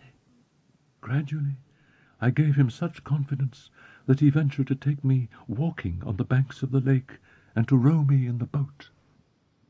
Towards the end of my captivity, he let me out through the gates that closed the underground passages in the Rue Scribe. Here a carriage awaited us and took us to the Bois. The night when we met you was nearly fatal to me, for he is terribly jealous of you, and I had to tell him that you were soon going away. At last, after a fortnight during which I was filled with pity, enthusiasm, despair, and horror by turns, he believed me when I told him I would come back. "And you went back, Christine?" groaned Raoul. "Yes, dear. And I must tell you that it was not his frightful threats when setting me free that helped me to keep my word, but his terrible unhappiness which bound me to him more than I realized when I left him. Poor Eric." "Christine," said Raoul, rising, "you tell me that you love me, but you were free for only a few hours when you returned to Eric. Remember the masked ball." "Yes, but remember also that those few hours I spent with you, Raoul, were dangerous for both of us." "I doubted your love for me during those hours." "Do you doubt it still, Raoul? Then know that each of my visits to Eric increased my horror of him, for each time I saw him it seemed to drive him mad with love, and I am so frightened, so frightened." "You are frightened, but do you love me? If Eric were good-looking, would you love me, Christine?" She rose in her turn, threw her two trembling arms round the young man's neck, and said, "Oh, my dearest Raoul, if I did not love you, I would not give you my lips. Take them for the first time and the last." They heard a low moan, which seemed to come from far away, and then rose in volume until the night was suddenly rent asunder with Eric's rage. They fled, but before they disappeared they saw high above them, astride Apollo's great statue, the outline of a huge night-bird that stared at them with its eyes blazing forth sparks of fire. Raoul and Christine ran, eager to escape from the roof and the blazing eyes that showed only in the dark, and they did not stop before they came to the 8th floor on the way down. There was no performance in the opera that night, and the passages were empty. Suddenly, a strange man appeared before them. "No, not this way," he said urgently. He pointed to another passage by which they were to reach the wings. Raoul wanted to stop and ask for an explanation, but the form, clad in a long frock coat and a pointed cap, said, "Quick, run quickly." Christine was already dragging Raoul away. "Who is he? Who is that man?" he asked. Christine replied, "It's the Persian." "What's he doing here?" "I don't know. He is always in the opera." "You are making me run away for the first time in my life, when I should have stayed. If that really was Eric we saw, I ought to have nailed him to Apollo's lyre." "You are getting like me now," Christine warned, "seeing him everywhere. What we took for his blazing eyes was probably a couple of stars shining through the strings of the lyre." And Christine went down another floor, with Raoul following her. As you have quite made up your mind to go, Christine, I assure you it would be better to go at once. Why wait for tomorrow? He may have heard us tonight. No, he is working, I tell you, at his Don Juan triumphant, and not thinking of us. Take care, Christine. You are making a ghost of him again. No, he is not a ghost. He is a man of heaven and earth, that is all. A nice way to speak of him. And are you still resolved to run away from him? Yes, tomorrow. Tomorrow you will have no resolve left. Then, Raoul, you must run away with me in spite of myself. Is that understood? I shall be here at 12 tomorrow night. I shall keep my promise, whatever happens. Raoul spent the next day in his preparations for their flight together. At 9 o'clock that evening, a carriage with the curtains drawn took its place in the rank on the rotunda side. In front of it were 3 broughams, belonging respectively to Carlotta, who had suddenly returned to Paris, to Sorelli, and at the head of the rank to the Comte Philippe de Chagny. No one left the carriage. The coachman remained on his box, and the 3 other coachmen remained on theirs. A shadow in a long black coat moved along the pavement between the rotunda and the carriages, examined the carriage carefully, went up to the horses and the coachman, and then went away without saying a word. They were performing Faust, as it happened, to a splendid house. Christine Daae met with a rather cold reception, as the audience found it difficult to accept a debutante in such a difficult part. The singer felt that the house was against her, and was confused by their attitude. As a result, she lost her self-assurance. She trembled. She felt on the verge of breakdown. In the front of the house, people remembered the catastrophe that had befallen Carlotta at the end of that act, and the historic cracked note which had momentarily interrupted her career in Paris. Just then, Carlotta made a sensational entrance in a box facing the stage. Poor Christine raised her eyes and recognized her rival. She thought she saw a sneer on her lips, and that saved her. She forgot everything in order to triumph once more. From that moment, the prima donna sang with all her heart and soul. She tried to surpass all that she had done up to that time, and she succeeded. But at the moment which was to have been her greatest triumph, when she sang with her angel's voice, "My spirit longs with thee to rest," the stage was suddenly plunged into darkness. It happened so quickly that the spectators hardly had time to realize what was going on, for when the lights immediately came on again, Christine Daae was no longer there. Raoul's first thought, after Christine's fantastic disappearance, was to accuse Eric. He no longer doubted the almost supernatural powers of the man in this domain of the opera where he had set up his empire. Raoul rushed through the opera house in a mad fit of love and despair. "Where are you going so fast, Monsieur de Chagny?" asked a voice behind him. Raoul turned and recognized the Persian of the night before. He stopped short. "Who are you?" he cried in a feverish voice. "You know who I am. I am the Persian. I hope, Monsieur de Chagny, that you have not betrayed Eric's secret." "And why should I hesitate to betray that monster, sir?" Raoul rejoined haughtily, trying to shake off the stranger. "I hope that you said nothing about Eric, sir, because Eric's secret is also Christine Daae's, and to talk about one is to talk about the other." "Sir," said Raoul, becoming more and more impatient, "you seem to know about many things that interest me, but I have no time to listen to you. Once more, where are you going so fast? Can you not guess? To Christine Daae's assistance. Then, sir, stay here, for Christine Daae is here." "How do you know?" "I was at the performance, and I know that no one in the world but Eric could contrive an abduction like that. Oh, I recognize the monster's touch. Sir, I do not know what your intentions are, but can you do anything to help me find her?" "I think so, Monsieur de Chagny. That is why I spoke to you." And the Persian led him down passages which Raoul had never seen before, even with Christine. They arrived at Christine's dressing-room, and the Persian went straight to the very thin partition that separated the dressing-room from the room next to it. He listened, and then coughed loudly. There was a sound of someone moving in the next room, and a few seconds later there was a tap at the door. "Come in," said the Persian. A man entered, dressed in the same manner as the Persian. He took a case from under his coat, put it on the dressing-table, bowed, and went to the door. "Did no one see you come in, Darius?" "No, master." "Let no one see you go out." The servant glanced down the passage and swiftly disappeared. The Persian opened the case. It contained a pair of long pistols. "When Christine Daae was carried off, I sent word to my servant to bring me these pistols. I have had them a long time, and they can be relied upon." "Do you mean to fight a duel?" "It will certainly be a duel which we shall have to fight," said the other, examining the priming of his pistols and handing him one. "But I do not understand why you are risking your life. You must certainly hate Eric." "No, monsieur, I do not hate him. If I hated him, he would long ago have ceased to do harm." "Has he done you harm?" "I have forgiven him the harm which he has done me." "I do not understand you. You treat him as a monster, you speak of his crimes, and yet I find in you the same inexplicable pity that I saw in Christine." The Persian did not reply.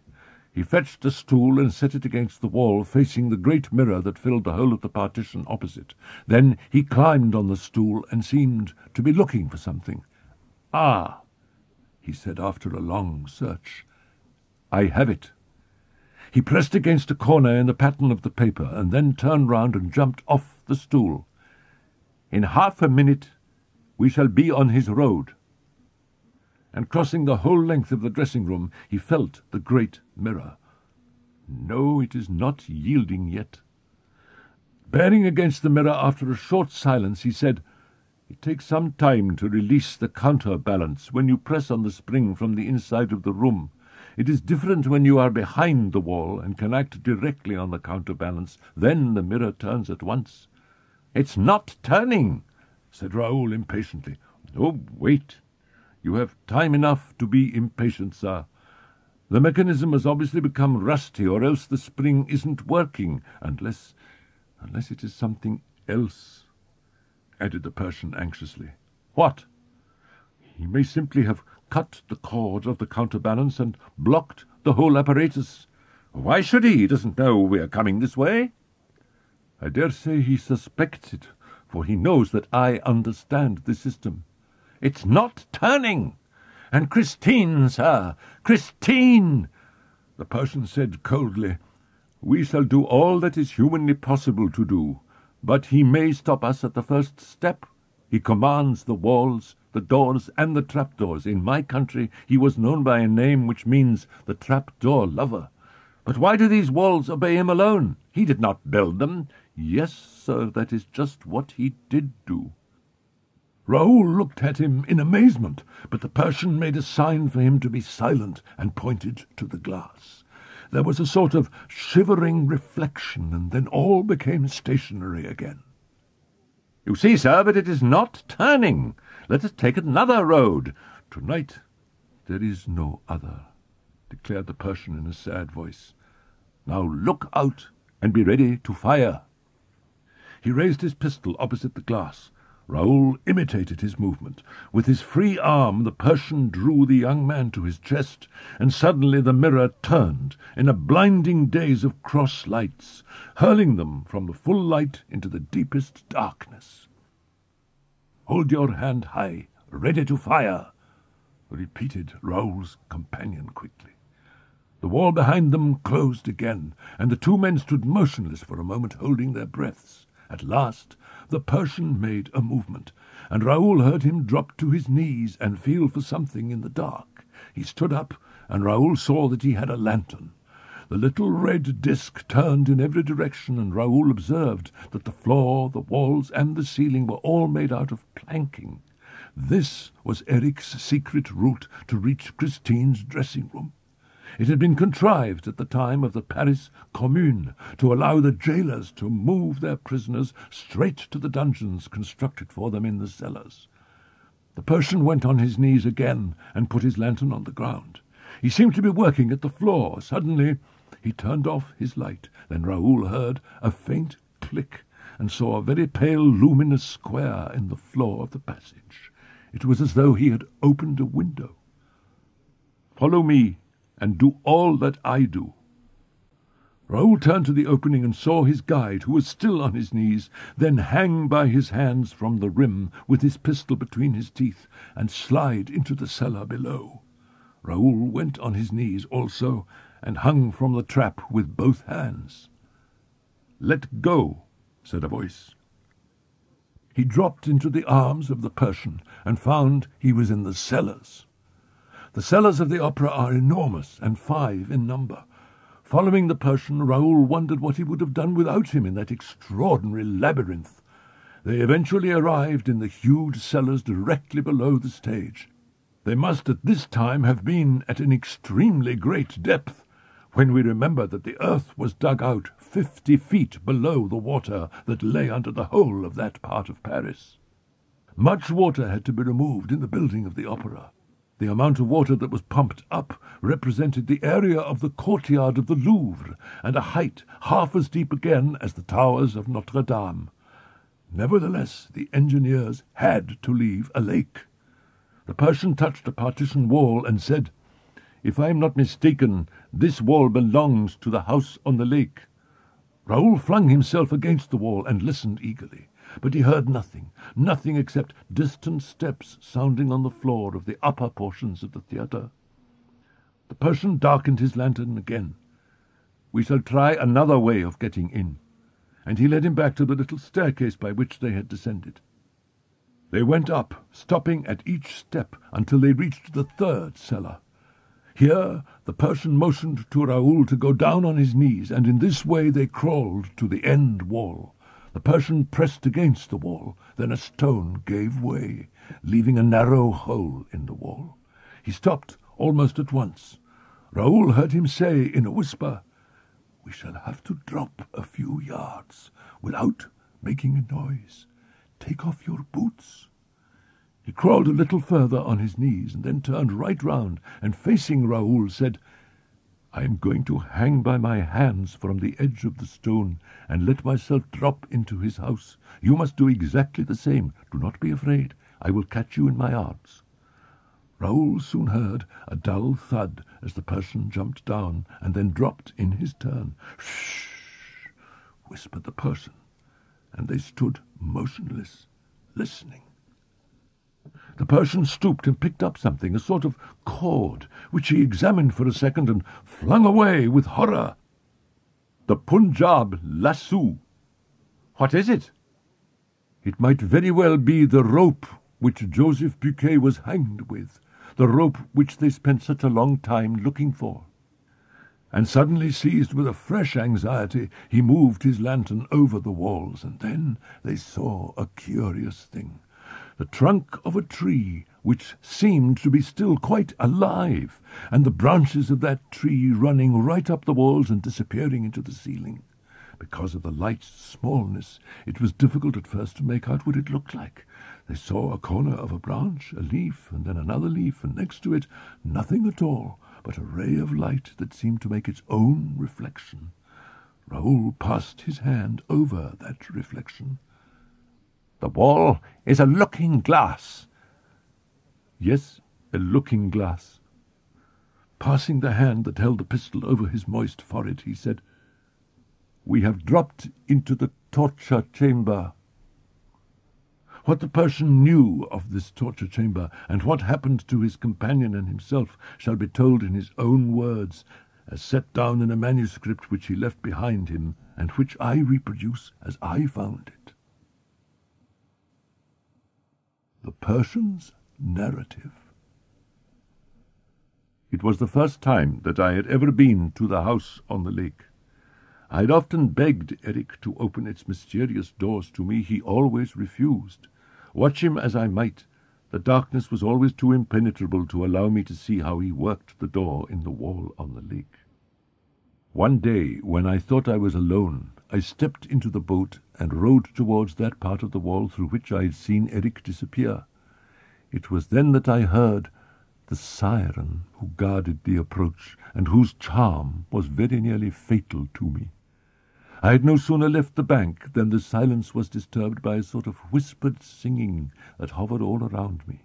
It rose softly from the waters of the lake, following me, moving with me, and it was so soft that it did not even alarm me. On the contrary, in my longing to approach the source of that sweet and enticing harmony, I leaned out of my little boat, for I believed that the singing came from the water itself. By this time I was in the middle of the lake. The voice, for it was now distinctly a voice, was beside me, in the water. I leaned farther and farther over the side, and suddenly 2 monstrous arms seized me by the neck, dragging me down to the depths. I should certainly have been lost if I had not had time to give a cry, by which Eric knew me, for it was he in the water, and instead of drowning me, as was certainly his first intention, he swam with me and laid me gently on the bank. "How imprudent you are," he said as he stood before me, dripping with water. "Why do you try to enter my house? I did not invite you. I don't want you there, nor anybody, and you know that nothing can restrain Eric, not even Eric himself." "You nearly killed me. You know what you promised, Eric. No more murders." "Have I really committed murders?" he asked, putting on his most amiable air. "All that belongs to the past," I declared, and I took advantage of the turn in the conversation to speak to him of something that had long been on my mind. Eric, swear that—" "Swear what?" "You know I never keep my oaths. Oaths are made to catch fools with." "The chandelier, Eric." "What about the chandelier? You know what I mean." "Oh, I don't mind telling you about that. It wasn't I. The chandelier was very old and worn." When Eric laughed, he was more terrible than ever. He jumped into the boat, laughing so horribly that I could not help trembling. "Very old and worn, my dear Daroga." Daroga is Persian for chief of police. "And now, Daroga, take my advice and go and dry yourself, or you'll catch cold. And whatever you do, don't try to enter my house. I should be sorry to have to dedicate my requiem mass to you." So, still chuckling, he pushed off from shore and soon disappeared in the darkness of the lake.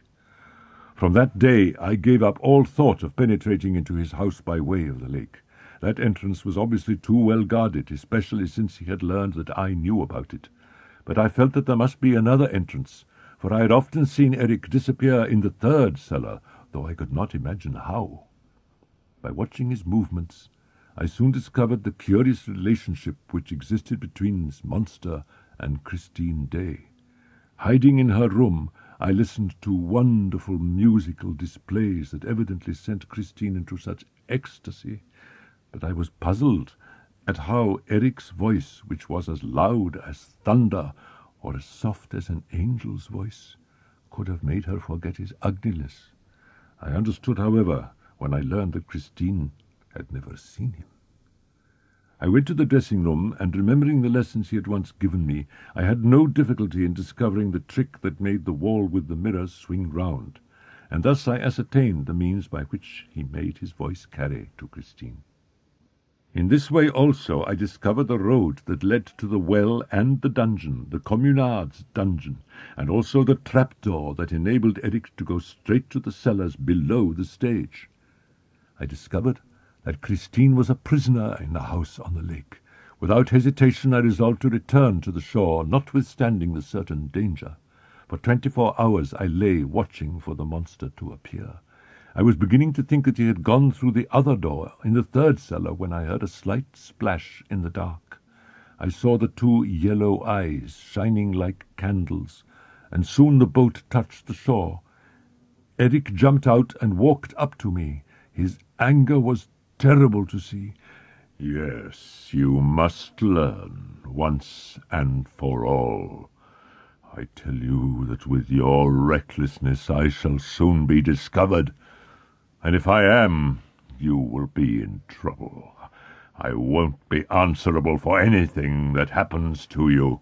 It's not Eric that I'm after. Who, then? You know as well as I do, it's Christine Daae. I have every right to see her in my house.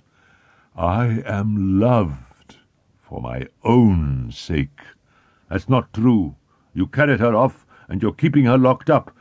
Christine Daae shall leave as she pleases, and come back again. She will come back, because she loves me for myself. I shall believe you if I see Christine Daae come out of the house on the lake and go back to it of her own accord, and you won't meddle any more in my affairs. No. Very well. You shall see her tonight. Come to the masked ball. Christine and I will go, and then you can hide in her room, where you will see her come back to me by the underground passage. I was greatly interested in the relationship between Eric and Christine Daae, not from any morbid curiosity, but because of the terrible thought that Eric was capable of anything if he discovered that he was not loved for himself alone. I continued my investigations in the opera house, and soon discovered the truth of the matter. He filled Christine's mind through the terror with which he inspired her, but the child's heart belonged wholly to the Vicomte de Chagny. While they played about like an innocent couple, they little suspected that I was watching over their safety. I was prepared to go to any lengths to kill the monster, if necessary, and explain to the police afterwards. But Eric did not show himself, and I felt none the more comfortable for that.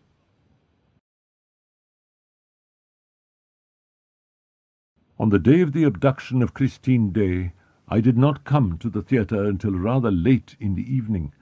Her abduction in the prison act, which naturally surprised everybody, found me prepared. It was quite certain that she had been spirited away by Eric, that prince of conjurers. The chances were in my favour that Eric at that moment was thinking only of his captive. This was the moment to enter his house through the third cellar, and I resolved to take with me the Vicomte de Chagny, who accepted with a confidence that touched me profoundly. He is a brave fellow, and he knew hardly anything about his adversary, which was all the better. I knew Eric too well to feel at all comfortable when I jumped into his house, for I knew what he had done in a certain palace at Mazenderan. He soon turned it into a house of the very devil, and with his trap-doors the monster was responsible for endless tragedies of all kinds. He hit upon astonishing inventions. Of these, the most curious, horrible, and dangerous was the so-called torture chamber. My alarm, therefore, was great when I saw that the room into which Monsieur le Vicomte de Chagny and I had dropped was an exact copy of the torture chamber of Mazenderan. At our feet I found the Punjab lasso which I had been dreading all the evening. I was convinced that this rope had already been used for Joseph Buquet, who, like myself, must have caught Eric one evening working the stone in the third cellar. He probably tried it in his turn and fell into the torture chamber. I could well imagine Eric dragging the body in order to get rid of it to the scene from the Roi de Lahore, and hanging it there as an example, or to increase the superstitious terror that would help him in guarding the approaches to his lair. We were then in the middle of a small hexagonal room, the sides of which were covered with mirrors from floor to ceiling. In the corners we could clearly see the joins in the glass, the segments intended to turn on their gears. Suddenly we heard noises on our left. It sounded at first like a door opening and shutting in the next room, and then we heard a dull moan. I clutched Monsieur de Chagny's arm when we distinctly heard these words: "You must make your choice. The wedding mass or the requiem mass." I recognized the voice of the monster. Then followed another moan, and complete silence. I was sure by now that the monster was unaware of our presence in his house, for otherwise he would certainly have kept silence. Besides, I was certain that if he had known of our presence, the tortures would have begun at once. The important thing was not to let him know, and I dreaded that the Vicomte de Chagny, who wanted to rush through the walls to Christine Daae, would give us away. The Requiem Mass is not at all gay, whereas the Wedding Mass is magnificent.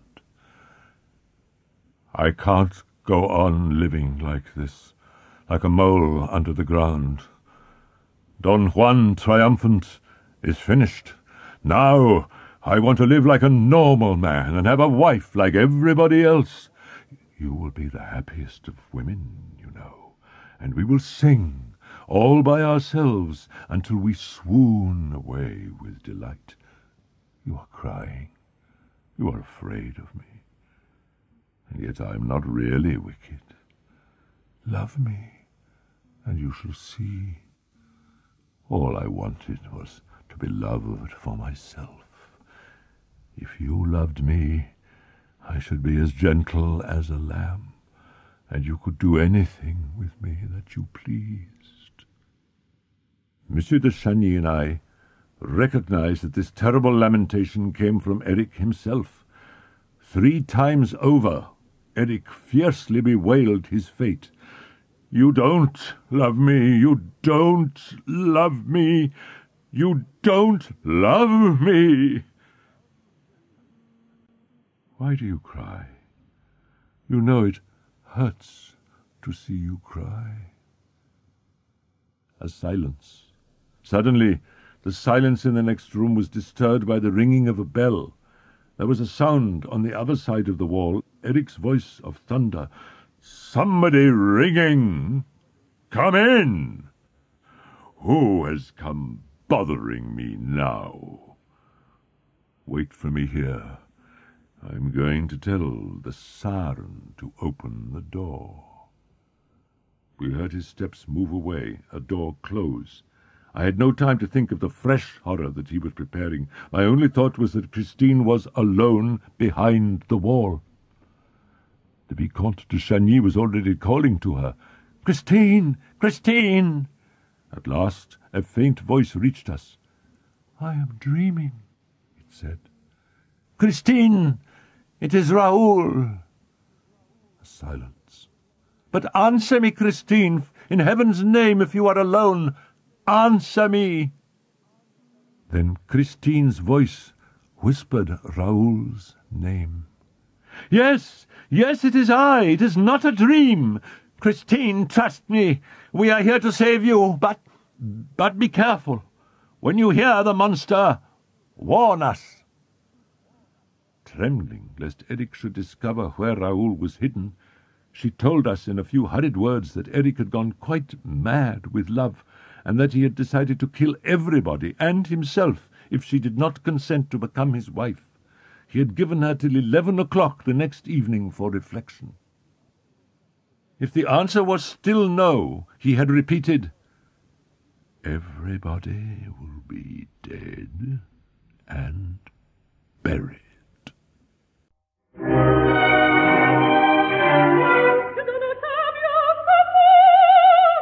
"Can you tell us where Eric is?" I asked. She replied that he must have left the house. "Could you make sure?" "No, I am fastened. I cannot stir a limb." When we heard this, Monsieur de Chagny and I were dumbfounded. Our safety, the safety of all the 3 of us, depended on the girl's freedom of movement. "There are only 2 doors in my room, one which Eric uses, and another which he has never opened, because he says it is the door to the torture chamber." "Christine, that is where we are." "You are in the torture chamber?" "Yes, but we cannot see the door." Oh, if only I could drag myself so far. I would knock at the door, and that would tell you where it is." "Is it a door with a lock on it?" "Yes, and I know where the key is," she said in a voice that seemed exhausted by the effort she had made. "But I am fastened so tight. Oh, the wretch!" "Where is the key?" "In the next room, near the organ, with another little bronze key. Oh, Raoul, fly!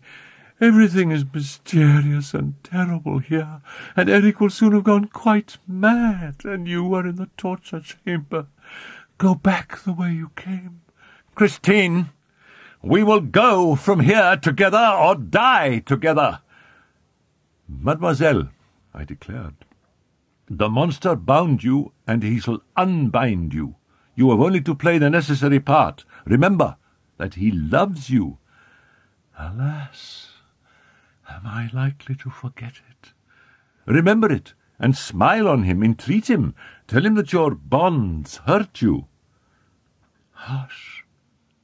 I hear something in the wall on the lake. It is he. Go away! Go away! Heavy steps dragged slowly behind the wall, then came a tremendous sigh, followed by a cry of pain from Christine, and we heard Eric's voice. "Why did you cry out, Christine?" "Because I am in pain, Eric." "I thought I had frightened you." "Eric, unloose my bonds. Am I not your prisoner?" "You will try to kill yourself." "You have given me till 11 o'clock tomorrow evening, Eric." The footsteps dragged along the floor once more. "After all, since we are to die together, and since I am just as eager to die as you are, yes, I have had enough of this life. Wait, don't move. I will release you. You have only one word to say. No. And it will be finished. There, turn round. You're free now. Oh, Christine, look at your poor dear wrists. Tell me, have I hurt them? That alone deserves death." "What have you done with my bag?" "So it was to take my bag that you asked me to release you." "Listen to me, Eric. As it is settled that we are to live together, what difference can it make to you?" "You know there are only 2 keys in it. What do you want to do?" "I want to look at this room which I've never seen, and which you have always kept hidden from me." "Give me the key, will you, you inquisitive little thing?" And he chuckled, while Christine gave a cry of pain. Eric had evidently recovered the bag from her. At that moment the Vicomte could not help himself any longer, and cried out with rage. "What's that? Did you hear that, Christine?" No, I heard nothing." "I thought I heard a cry." "A cry? Are you going mad, Eric? Whom do you expect to cry out in this house? I cried out because you hurt me." "You're trembling. You're lying. There was a cry. There is someone in the torture chamber. Ah, I understand now." "There is no one there, Eric." "I understand. "No one." The man you want to marry, perhaps?" "I don't want to marry anybody. You know I don't." Well, it won't take long to find out, Christine, my love. We need not open the door to see what is happening in the torture chamber. Would you like to see? If there is someone, you will see the invisible window light up at the top of the wall near the ceiling. We have only to draw back the black curtain and put on the light in here. There. That's it. Let's put out the light. You're not afraid of the dark when you're with your husband." Then we heard Christine's cry of anguish. "No, I'm frightened, I tell you. I'm afraid of the dark. I don't care about that room now." And that which I feared above all things was set in motion. The room was suddenly flooded with light. The Vicomte de Chagny was so much taken by surprise that he staggered where he stood, and the angry voice roared, "I told you there was someone! Do you see the window now? The lighted window up there? The man behind the wall can't see it. but you shall go up the folding steps. That is what they are there for. You have often asked me to tell you, and now you know. They are there to see the torture chamber. Go and look through the little window, dear." We heard the steps being dragged against the wall. "Up with you!" "No? Then I will go up myself, dear." "No, let me go." At that moment we distinctly heard these words above our heads. "There is no one there, dear." "No one? Are you sure there is no one?" "Of course, no one. What's the matter, Christine? You're not going to faint, are you, considering there is no one there? Here, come down. That's it. Pull yourself together. How do you like the view from the little window?" "Oh, very much." "There, that's right. You're better now, aren't you? And what a funny house it is, isn't it?" "It's very handsome. You're a great artist, Eric." "Yes, a great artist in my own line." "But tell me, Eric, why did you call that room the torture chamber?" "Oh, it's very simple. First of all, what did you see?" "I saw—" "And you saw branches. And what is in the branches? There is a gibbet. And that is why I call my forest the torture chamber." Christine was distraught. "Put the light out in the little window. Eric, do put out the light." For she saw that this light, which appeared so suddenly, and of which the monster had spoken in so threatening a voice, must mean something terrible. One thing must have pacified her for a moment, and that was seeing the two of us behind the wall in the midst of that dazzling light, alive and well. But then she cried out again, "What does this mean? The wall is quite hot. The wall is burning." "It is because of the forest next door." "Well, what has that got to do with it?" "Why, didn't you see that it was an African forest?"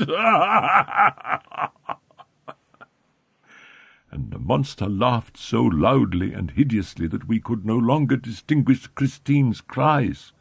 The Vicomte de Chagny shouted and banged against the wall like a madman. I could not restrain him, but we heard nothing except the monster's laughter.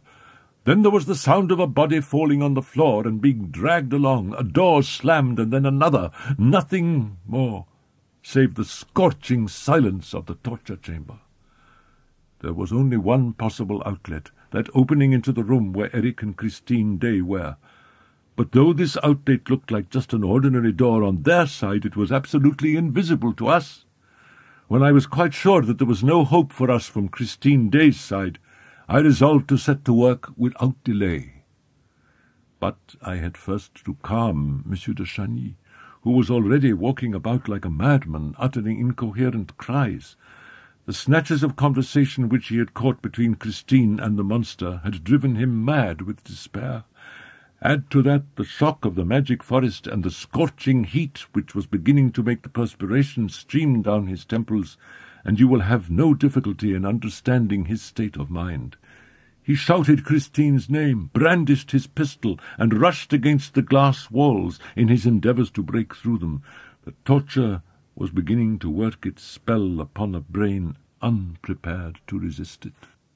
I did my best to induce the poor Viscount to listen to reason.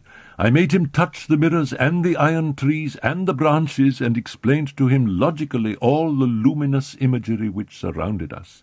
We are in a room, a little room. That is what you must keep saying to yourself, and we shall leave the room as soon as we have found the door. Forgetting the forest, I tackled the glass panel and began to finger it in every direction, hunting for the spot which I must press in order to turn the door. The spring might lay hidden under a mere speck on the glass, no larger than a pea. I hunted and hunted, feeling as high as my hands could reach. While groping over the successive panels with the greatest care, I endeavoured not to lose a minute, for I was feeling more and more overcome with the heat, and we were literally roasting in that blazing forest. I had been working like this for half an hour, and had finished 3 panels when, as ill luck would have it, I heard a muttered exclamation from the Viscount, and turned round. "I am stifling! All these mirrors are sending out an infernal heat! Do you think you will find that spring soon? Because if you are much longer about it, we shall be roasted alive!" I returned to my panel after giving him a word of encouragement. Now the fever laid hold of me in turn, for I found nothing, absolutely nothing. In the next room all was silence. We were utterly lost in the forest, without an outlet, a compass, a guide, or anything. Oh, I knew what awaited us if we did not find the spring. But look as I might, I found nothing but branches, beautiful branches, that stood straight up before me, or spread gracefully over my head, but they gave no shade. We were literally beginning to die of heat, hunger, and thirst, of thirst especially. At last I saw Monsieur de Chagny raise himself on his elbow and point to a spot on the horizon. He had discovered an oasis. Yes, far in the distance was an oasis with limpid water. No, it was the mirage. I recognized it at once, the worst of all Eric's tricks. No one had ever been able to fight against it. I did my utmost to keep my head and not hope for water, because I knew that if a man hoped for water, there was only one thing for him to do: hang himself on the iron tree. "Don't look!" I cried to Monsieur de Chagny. "It's the mirage! Don't believe in water! It's another trick of the mirrors!" Then he flatly told me that I was mad to imagine that all the water flowing over there among those countless splendid trees was not real water. The forest was real, and it was no use trying to take him in.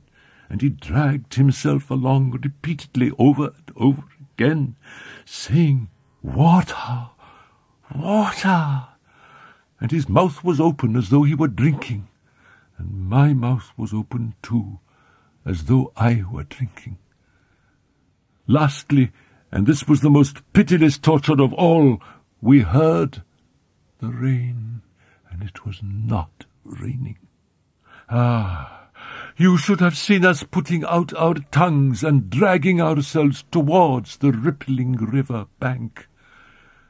When we reached the mirror, Monsieur de Chagny licked it, and I also licked the glass. It was burning hot. Then we rolled on the floor, crying with despair. Monsieur de Chagny put the one pistol that was still loaded to his temple, and I stared at the Punjab lasso at the foot of the iron tree.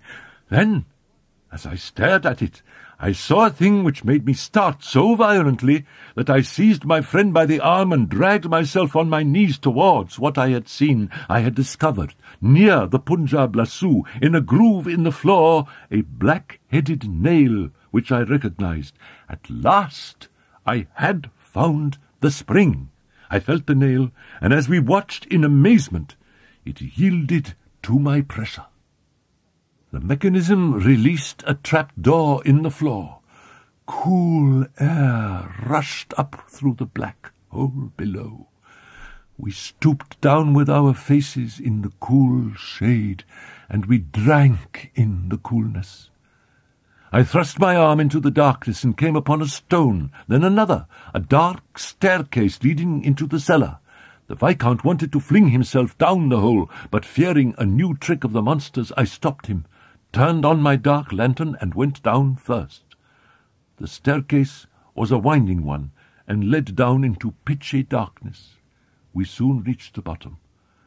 Our eyes were beginning to accustom themselves to the dark, to distinguish shapes around us, circular shapes, on which I turned the light of my lantern. Barrels. We were in Eric's cellar. It was here that he must keep his wine, and perhaps his drinking water. Monsieur de Chagny patted the round shapes and kept on saying, "What a lot of barrels! What a lot of barrels!" Indeed, there was quite a number of them, symmetrically arranged in 2 rows, one on either side of us. Then, after half lifting one to make sure it was full, we went on our knees, and with the blade of a small knife which I carried, I prepared to stave in the bung-hole. Monsieur de Chagny put his 2 hands together underneath it, and with a last effort I burst the bung. "What's this?" cried the Viscount. "This isn't water." I stooped to look, and at once threw away the lantern with such violence that it broke and went out, leaving us in utter darkness. What I had seen in Monsieur de Chagny's hands was gunpowder.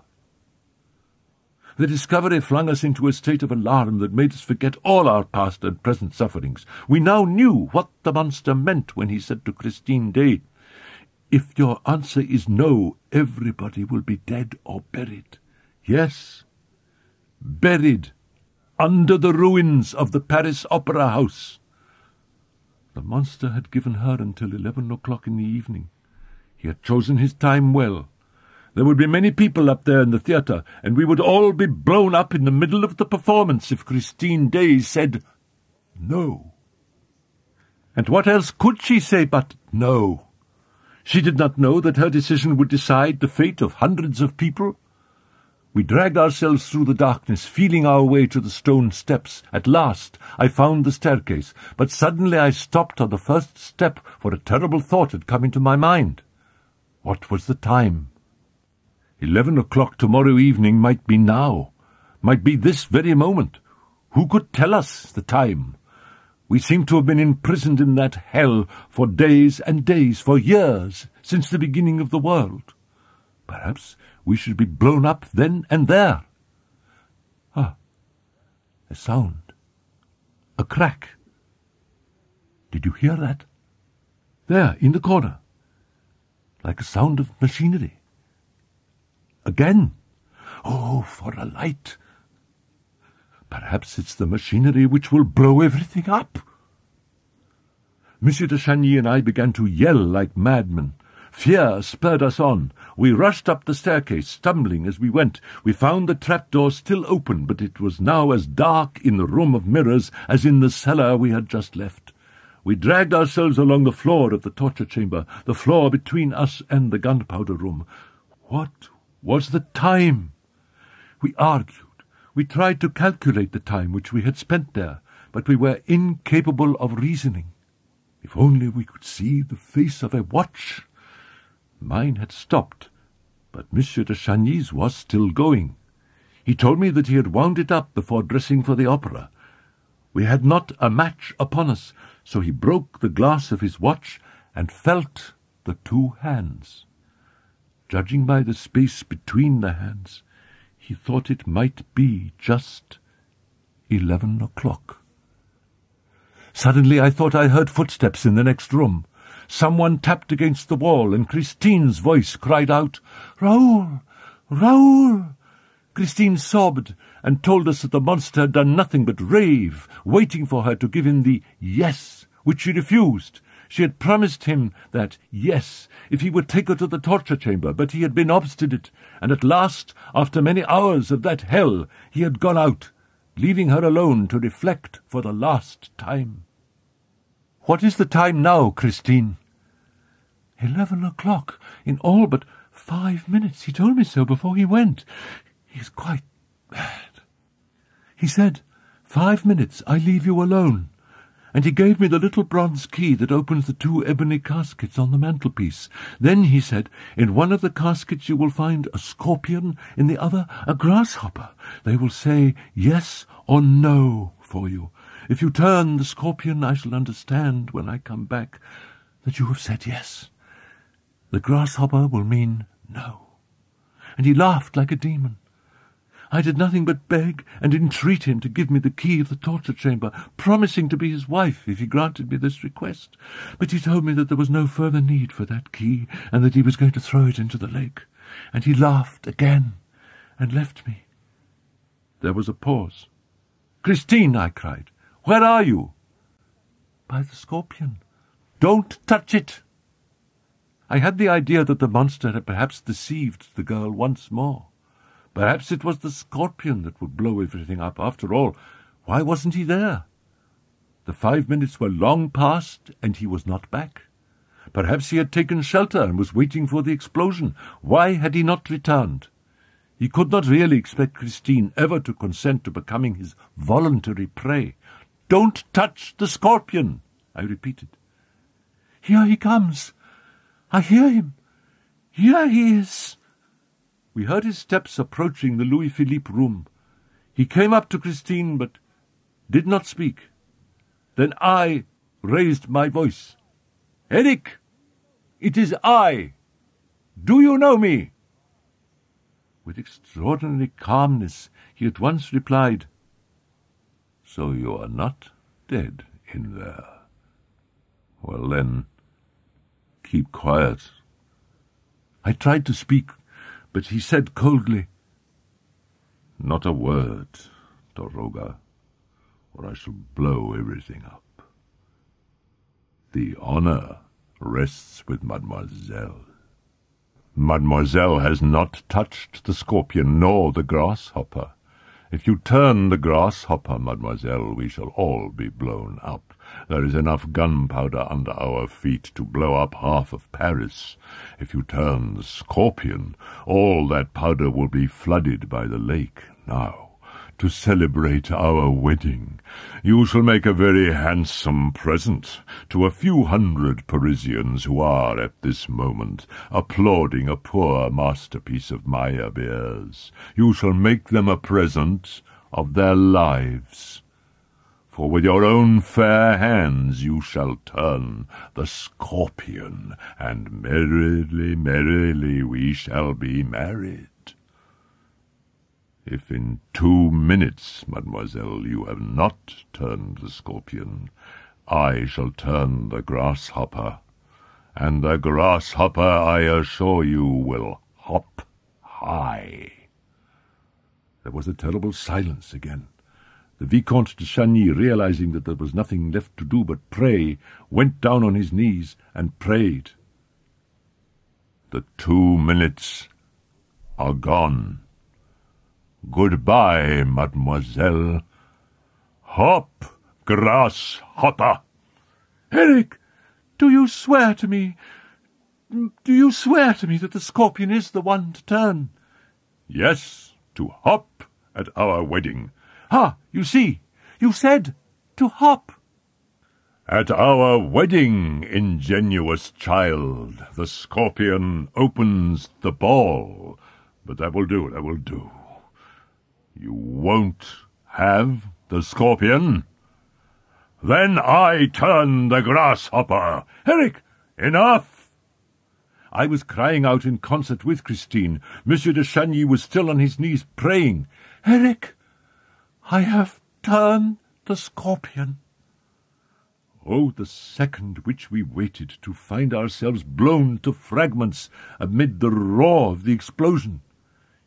It came softly at first, then louder, then very loud, but it was not the hiss of fire. It was more like the hiss of water, and now it became a gurgling sound.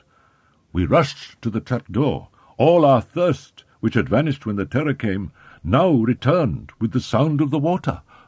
The water rose in the cellar, above the powder barrels, and spread over the floor of the room. If this went on, the whole house on the lake would be swamped. Surely there was water enough now. Eric must stop it now. "Eric, Eric, that is water enough for the gunpowder. Turn it off. Turn off the scorpion." But Eric did not reply. We heard nothing but the water rising, now halfway up to our waists. "Christine!" cried Monsieur de Chagny. "Christine, the water is up to our knees!" But Christine did not reply. We heard nothing but the water rising. There was no one in the next room, no one to turn the tap, no one to turn the scorpion. We were alone, left to drown. By this time We had lost our foothold and were carried away by the water, which dashed us against the dark mirrors, then thrust us back again. Our voices, raised above the roar of the whirlpool, shouted in vain for help. Our arms became entangled as we tried to swim. We choked. We struggled in the dark water. Already we could hardly breathe above the water, as the air was escaping through some hole or other in the ceiling. I lost my strength. I tried in vain to lay hold of the glass walls. We whirled around again. We began to sink. One last effort, a last cry, "Eric! Christine!" Then I lost consciousness entirely. That is the end of the written story which the Persian left behind. Notwithstanding the horrors of a situation which seemed to abandon them to their deaths, Monsieur de Chagny and his companion were saved by the sublime devotion of Christine Daae. I had the rest of the story from the lips of the daroga himself. When I went to see him, he was still living in his little flat in the Rue de Rivoli, opposite the Tuileries. He was very ill, and it took all my persuasion as an historian to persuade him to live the incredible tragedy over again for my benefit. His poor face looked very worn, but his mind was quite clear, and he told me his story with perfect lucidity. It seems that when he opened his eyes, the daroga found himself lying on a bed. An angel and a devil were watching over them.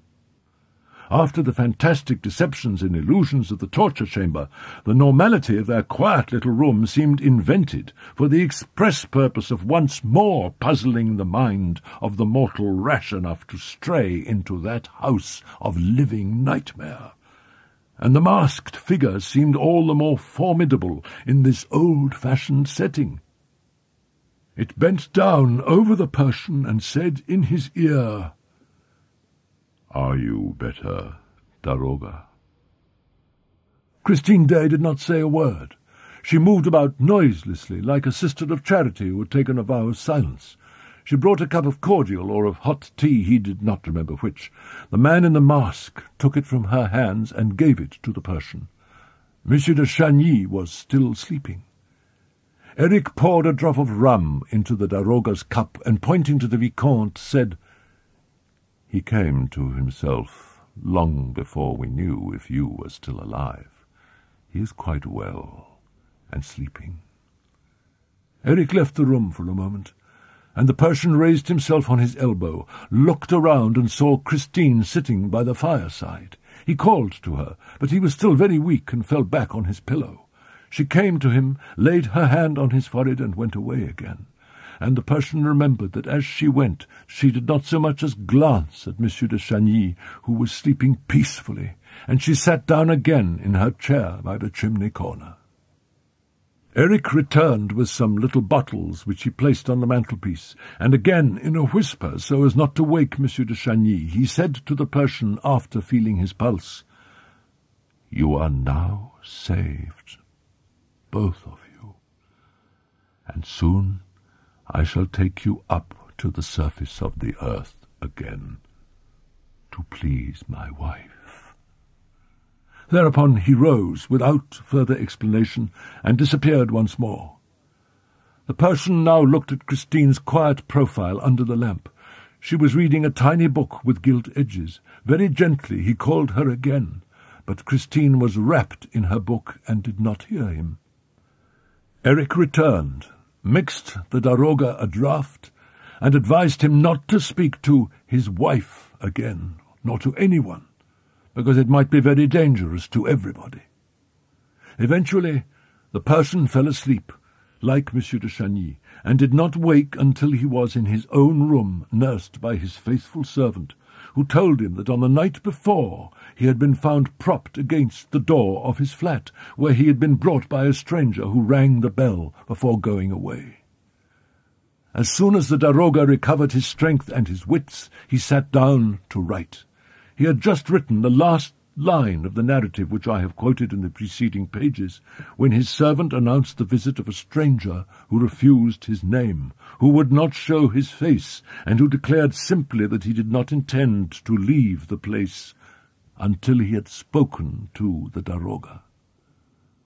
The Persian guessed at once who his singular visitor was, and ordered him to be shown in. It was Eric. He looked extremely weak, and leant against the wall as though afraid of falling.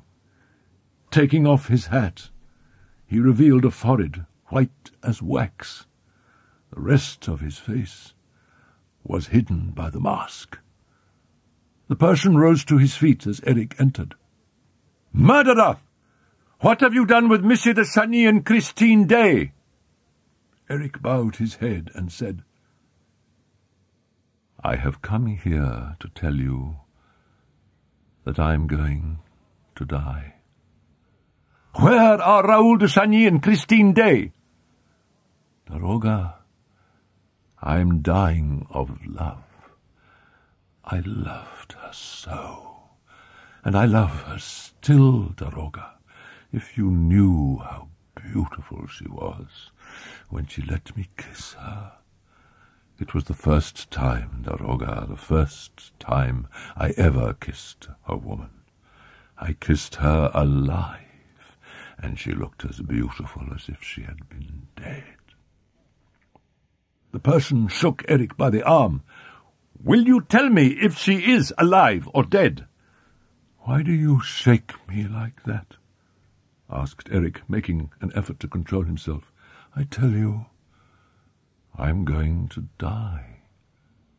Yes, I kissed her alive." "And now she is dead?" "I tell you, I kissed her just like that, on her forehead, and she did not draw back her forehead from my lips. Oh, she is a good girl. As to her being dead, I don't think so. It has nothing to do with me. No, she is not dead, and no one shall touch a hair of her head. She is a good, honest girl, and she saved your life, Daroga, at a moment when I would not have given twopence for your Persian skin. After all, who cared about you?" But she had turned the scorpion, and she had, through her own free will, become engaged to me. When you were drowning, Christine came to me and swore that she would be my living wife. She said she would not kill herself. It was a bargain. A minute later, all the water was back in the lake, and I had a hard job carrying you, Daroga. Upon my honor, I thought you were dead. It was understood that I would take you both up to the surface of the earth." "But what have you done with Vicomte de Chagny?" interrupted the Persian. "Ah, you see, Daroga, I couldn't carry him up like that at once. He was a hostage. But I could not keep him in the house on the lake either, because of Christine. So I locked him up comfortably in the Communard's dungeon, which is in the most remote and deserted part of the opera, below the 5th cellar, where no one ever comes and no one ever hears you. Then I went back to Christine. She was waiting for me." Eric rose solemnly. Then he continued, but as he spoke, he trembled with emotion. "Yes, she was waiting for me, a real, living bride.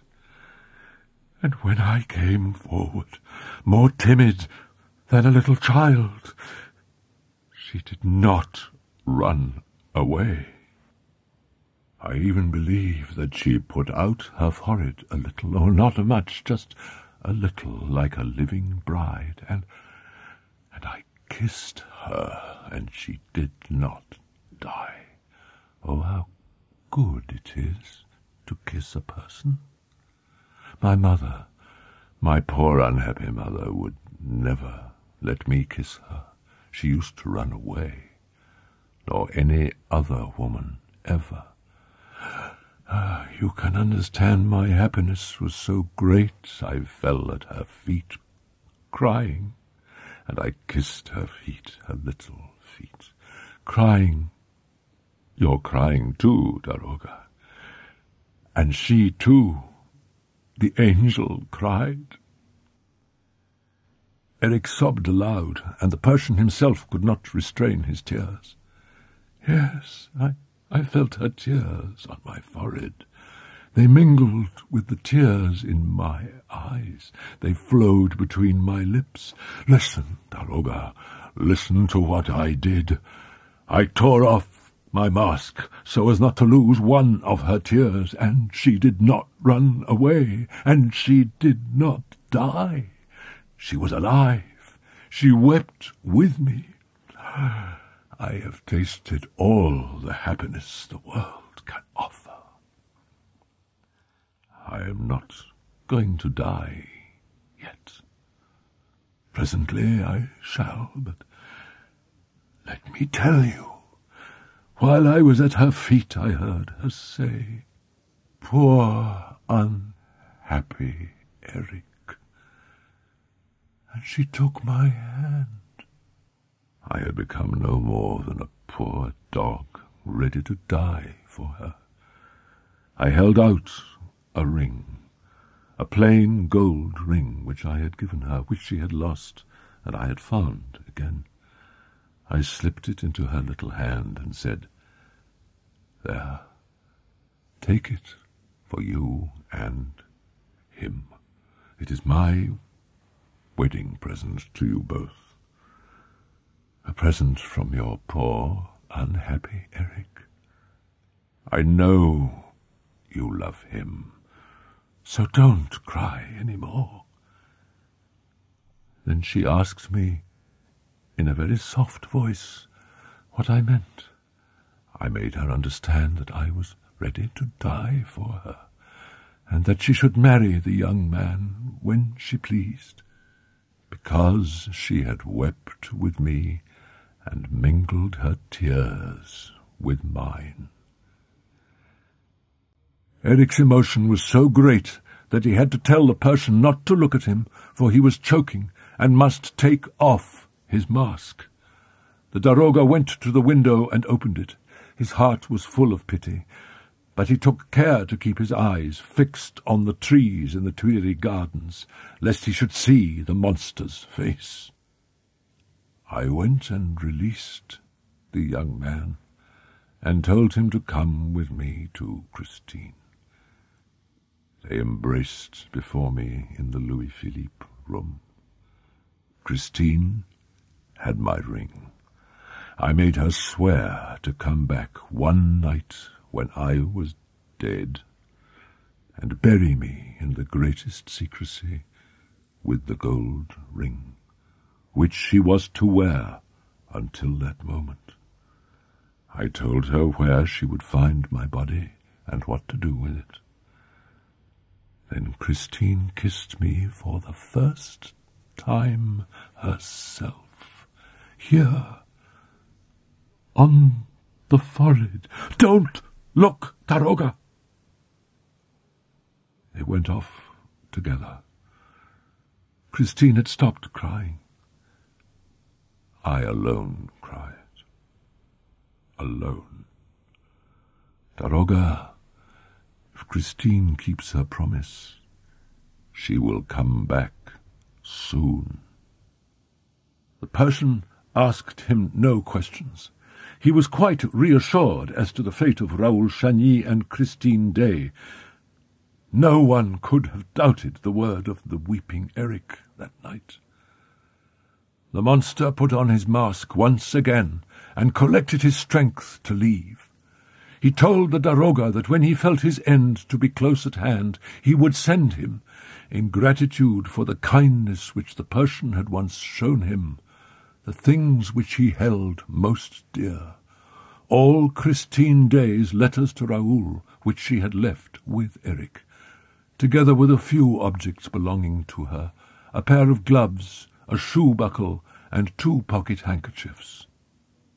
Eric told him that the young people had resolved to go and look for a priest in some lonely spot where they could hide their happiness. Lastly, Eric relied on the Persian, as soon as he received the promised relics and papers, to inform the young couple of his death, and to put a notice in the Epoque that was all. The Persian saw Eric to the door of his flat, and the servant helped him down to the street. A carriage was waiting for him. Eric stepped in, and the Persian, who had gone back to the window, heard him say to the driver, "To the opera." With that, the carriage drove off into the night. The Persian had seen the poor, unfortunate Eric for the last time. 3 weeks later, the Epoch published this advertisement: "Eric is dead.